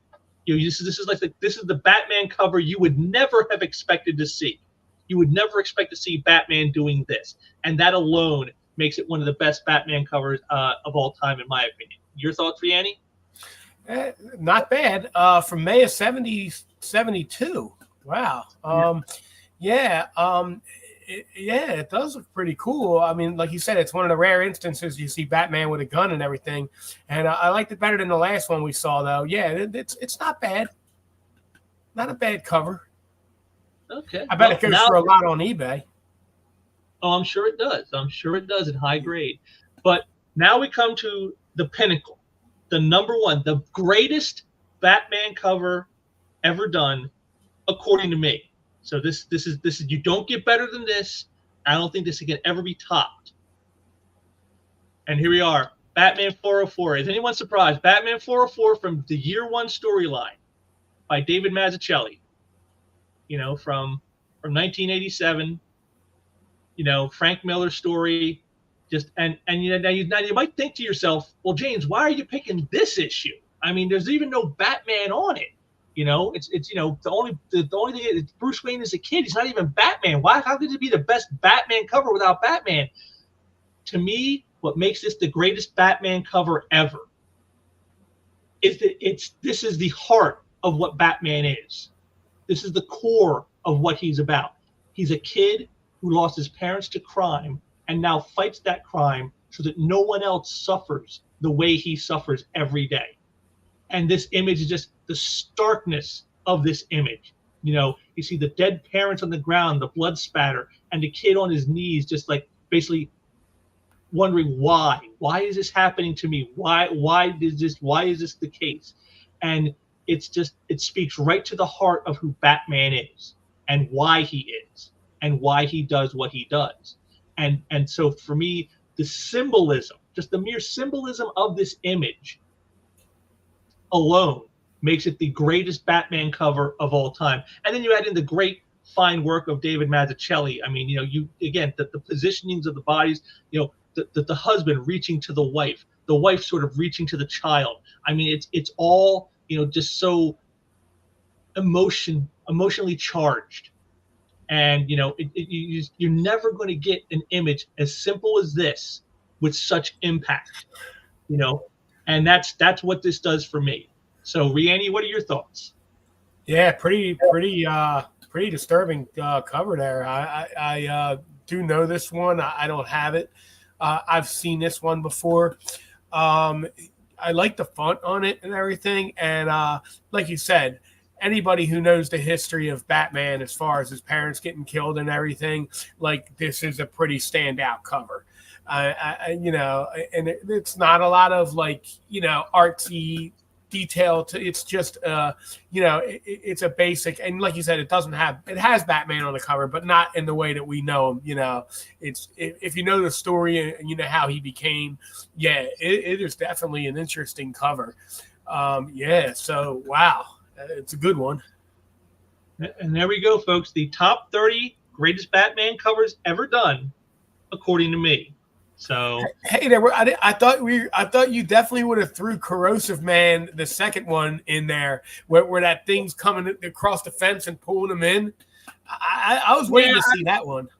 Well, Detective 588, that's a great cover, but I mean, greatest of all time, I'm not sure. Yeah, because I haven't seen them all. So yeah, there's so many others, and just in my little run, yeah. And let me ask you something. Yeah, go ahead. Yeah, let me ask something about covers and stories. Now, like, there's covers that are really awesome, and then when you go to look inside the story and the content inside the comic, you're like, this sucks. But the cover, like, really blows it away. Like, it's almost like, I got to keep this because the cover's so cool. But, and I've seen lots of Superman ones like that too, where the covers are really cool. And then it's vice versa. Sometimes the cover might not be that good, but the story inside there and all the artwork and everything is great, And you just got lucky with some of them where the cover's just as good as the story inside. Yeah, that's true. I mean, sometimes the covers are better than the books that they're wrapped around, and sometimes it's vice versa. Sometimes the story inside the book is better than the cover that it has. That's true. It's always a mixed bag. You never really know what you're going to get. And I say, but that's the thing about these great covers that I've shown here is I thought all these covers are the kind where whether the story inside is great or isn't, the cover alone is enough.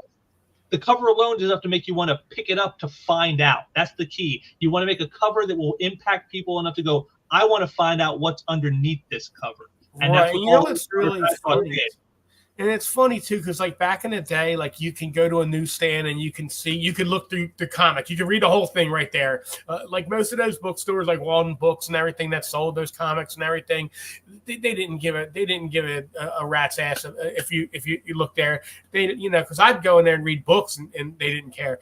But I'm saying that way you would know, I'm not going to pick this issue up. It's not that good. Or, but like I said, if you're a dedicated fan to a certain genre or a certain, character, you're like, I got to have this every single month, whether it's good or bad. I got to collect this and everything. And, so when we were older, we were able to do that more than when we were at somebody's mercy that, are they going to buy me one this year? Because I'm only like 10 years old or 9, years old, and I don't have a job, But like, I'll give you an example. Like, my dad took me to Wawa one time, and I would say it was either May or June of '81. I don't think school let out yet. But I got that Star Wars issue, that one that you end up sending me again. Yeah. And I'll never forget that because it's the first time I ever had a soft pretzel because he got me one of them too. And Wawa back in the day used to have soft pretzels like imported in from Philly. Like they got them fresh every day. Like they make their own bread now and it sucks. But back then they were getting them from the city and they were so good. And you put that spicy brown mustard on there. Oh my God. And I got that book, and like I said, but it wasn't like every time me and my dad went out, I got something, that was a big deal. Yeah. Well, I mean, that's just how it was, when you're a kid, you're kind of at the mercy of what your parents are willing to allow you to have and allow you to do. You can't just do it all. That's true. But, but again, the whole point is that these great covers that I've shown are like I said, these are the kind of ones where like when you've seen them, you definitely will be asking your parents, hey, I got to get this, because the covers just command your attention. And that's, to me, that's what makes a great cover, when it can have an image that is so powerful that it makes you want to pick it up. That's the purpose of a great cover. So even if the story inside isn't so great, the cover alone, you want that kind of a cover to get people to pick it up. And that's something you don't see as much of today. They don't seem to concern themselves with that so much now in the modern era as they have in years past. And like I said, so I showed all these covers to people to show you this is how, over the years, how great Batman's covers have been. He's a guy who's had a lot of bad stories or whatever, maybe, but a lot of great covers that just entice you to pick up that book. And that's what it's all about. So yeah, and you know what? It's funny, like your friend was saying earlier. What was his name? Pops. Yeah. Like one thing he was saying that I thought was interesting too was that like there'll be certain people who collect things that'll just stick to one specific thing. Like, all right, like I'm just going to collect Star Wars stuff, or I'm going to collect Kiss memorabilia, or I'm going to collect Batman only comics. But like it doesn't mean like so. And then that kind of like you don't get so confused with it. Like I told you before, like Eric, and back in the day, he had his hands in too many cookie jars. Like, like he had to have these 8 Spider-Mans, and then he had to have all these Marvel characters and everything. And I don't think he did hardly any DC, if any at all. I really don't. I think he was strictly a Marvel guy. I mean, you might be able to remember that too, Yeah, I think I do remember him being the Marvel guy, yeah. Yeah, I don't think he went outside Marvel at all. I don't think there was any characters of DC that he actually liked at all. I mean, from what I remember, I mean, he was the biggest Spider-Man fan in the world, and then he did every other, like Silver Surfer, Iron Man, X-Men. Ghost Rider. I mean, anything Marvel. Daredevil was a big one for him. I mean, any Marvel character, he pretty much. I mean, I don't know how he was able to obtain that back then. I know he was working at the restaurant that his mom worked at and everything as a dishwasher, but I mean, comics were 75 cents back then. I mean, and if he was making enough at the restaurant, he could probably have kept a big habit up like that pretty easily. Yeah, I guess so. I mean, because like I said, it wasn't like he just got a few here and there.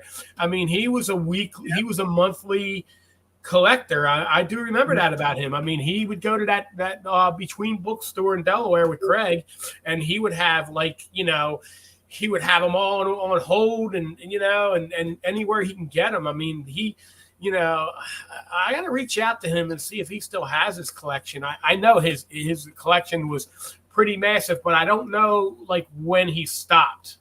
I don't know how far into it he went, because then you get other interest, and everything. And that's usually what happens. But this was a really fun experience. I really thought this was a really cool, and I learned a lot of stuff too, So I got some things to check out now. Yep, well, it's not over yet, because I had one other thing planned here. I thought for fun, we'd look at some Batman-related commercials. Now, some of these people may have seen. Some of them they probably haven't, because they're international commercials. But I just found them, and I thought they were interesting enough, and we'd watch them and have a little fun with it. Because, again, it shows you how malleable Batman is, how they use him not just in the stories they tell, but even in, like, how they want to promote products and things of that nature. So I thought it would be kind of fun to show you some of the ways Batman has been used to sell products over the years. So let's get the screen shared here. And here's our first one.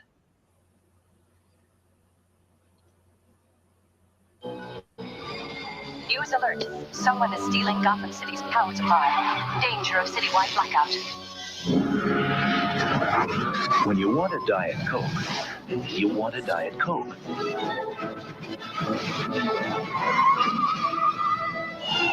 After all, there's just one. Diet Coke. Just for the taste. There you go, classic Diet Coke commercial from the early 90s with Batman Returns. I just thought it was hilarious, to show him like driving through the cities, because he's just got to have a Diet Coke so badly. I got to go through the whole city to find myself a Diet Coke. Well, he wouldn't have too much of a problem today. Yeah. No, I don't think you would. I don't think you would. But let me see. I'm going to boot up the next one here. And let's see here. Get it booted up. Our next one. Okay. And here we go. Mr. Freeze is on the loose! Signal, Batman! Someone cut the power! What do we do? I'll handle it. Flashlight. Batman and Robin, the movie, is now invading your favorite Kellogg's Pop-Tarts with Batman and Robin, Batgirl, and Mr. Freeze Sprinkles, straight from Gotham City to your toaster. There you go.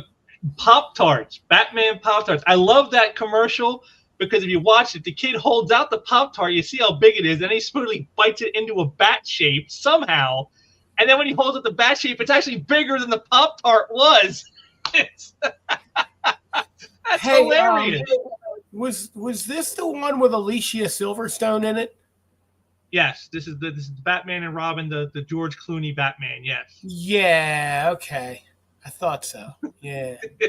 Yeah. It wasn't a great movie, no, but it's just that commercial just cracked me up because again they're using Batman to sell Pop-Tarts, and it's just just the malleability of this character. You can probably get him to sell anything with the character. It's just so funny to me. Yeah. Hey, I got a question to ask you real quick. Who did you think was a better Batman, Val Kilmer or George Clooney? Oh, Val Kilmer, definitely.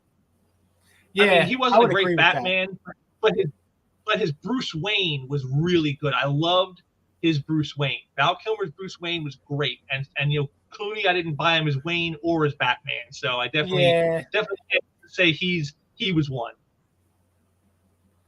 Yeah, I would agree with that. I would definitely agree with that. And we got our next one here.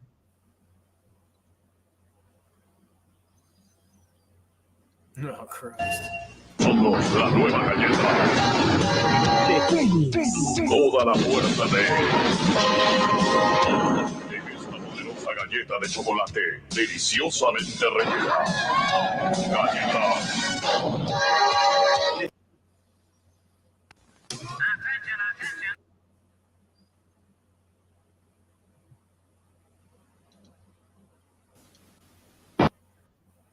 So there you go. That was the Batman cookies. I couldn't find an American version of that. I guess it must have been something that was only internationally done.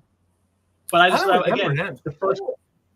Yeah, I don't remember them either, but I just thought it was, I like the cookie with it's smashed with the filling smashed in between. Yeah, you can see it in the top of the cookie. That was pretty cool. They look cool. I wonder if you can find any of those boxes on eBay.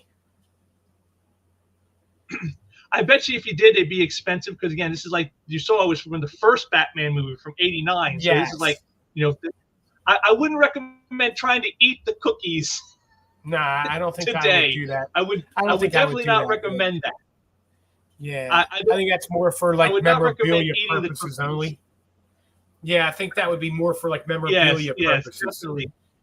Yeah, really cool. Absolutely. Stuff. But then we got really cool stuff. Then we got our next one here. Attention, family thinks high time prices on Joe. Holy one-liner, Batman. It's not a laughing matter, Robin.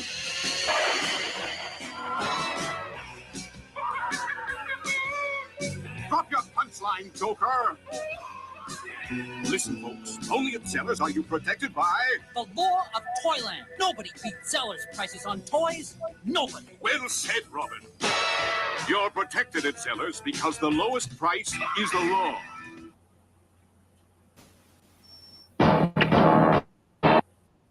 So there you go. I thought that one was kind of cool with the Joker in there. I love the voice actor they got for Batman. That was hilarious to me. He sounded like a British guy. He's like, well, I didn't know Batman was a Brit.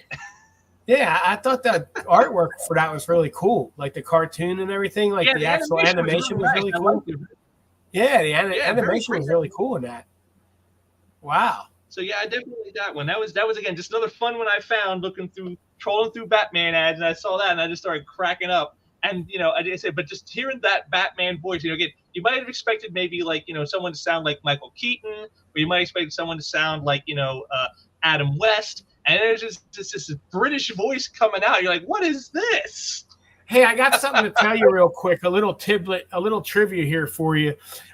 Adam West actually must have been on Hard Times in the 90s. He actually starred in this teenage sex comedy called Virgin High, which came out in 91. I think it was made in 90. And he played like either the principal or a teacher at some school.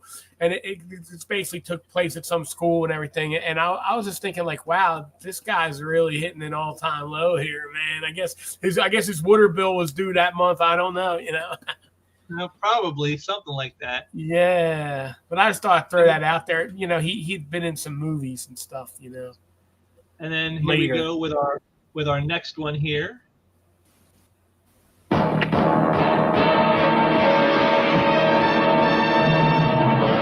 Kerosene planets. What's the matter, Batman? It's rush hour in Gotham City and the Batmobile is big. You mean? Yes, Robin. The Metro.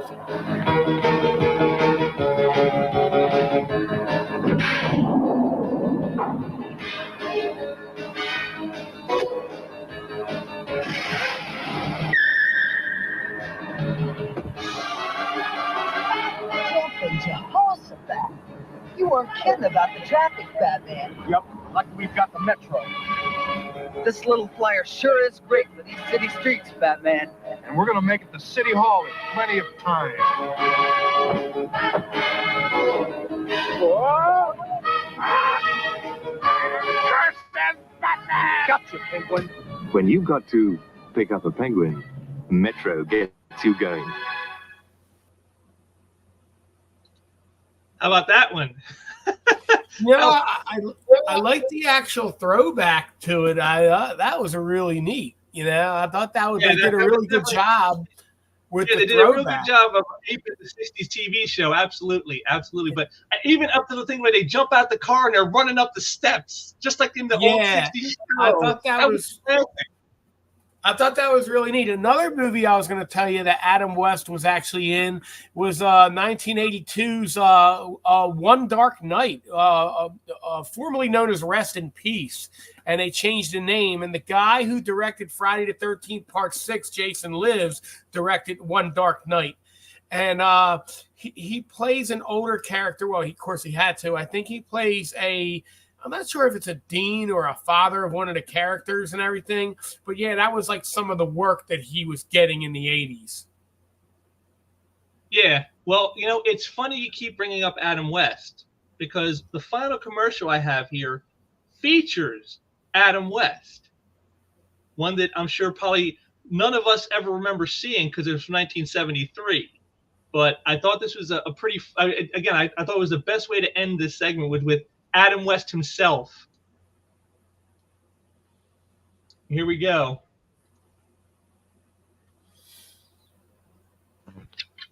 A ticking bomb means trouble for Batman and Robin.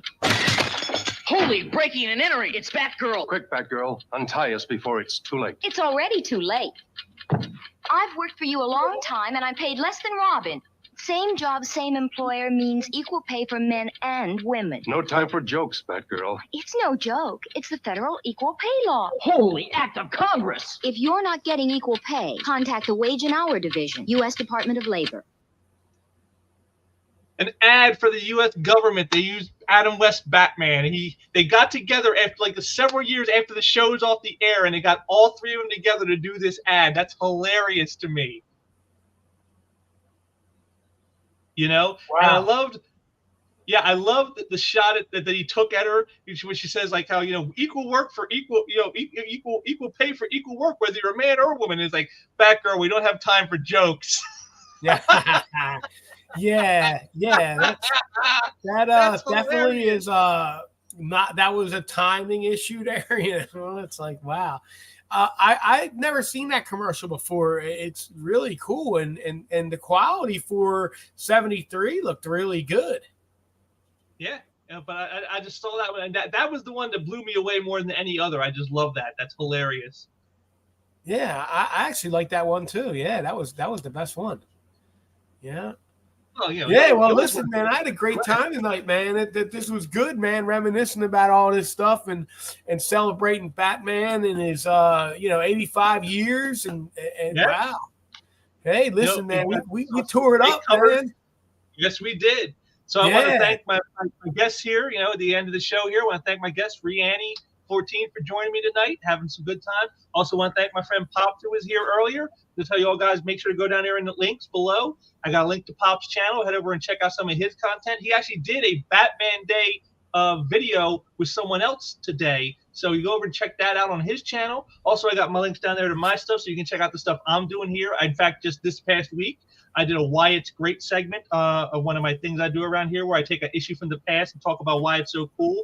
And it was Batman related in honor of this stream. So go ahead and go check that out. I'm going to go look at some eBay stuff now. Thanks. Well, now we know what Rihanny's plans are for the night. Yeah. So there you go. All right, well, peace out. Listen, I'll give you a call soon, okay, Jim? All right, man. I'll talk to you. I'll see you soon. And hey, guys, I want to thank all the people in the chat who stopped by as well and signed in. And we will all see you down in the future there. And I got some more stuff coming up. So until then, see you later.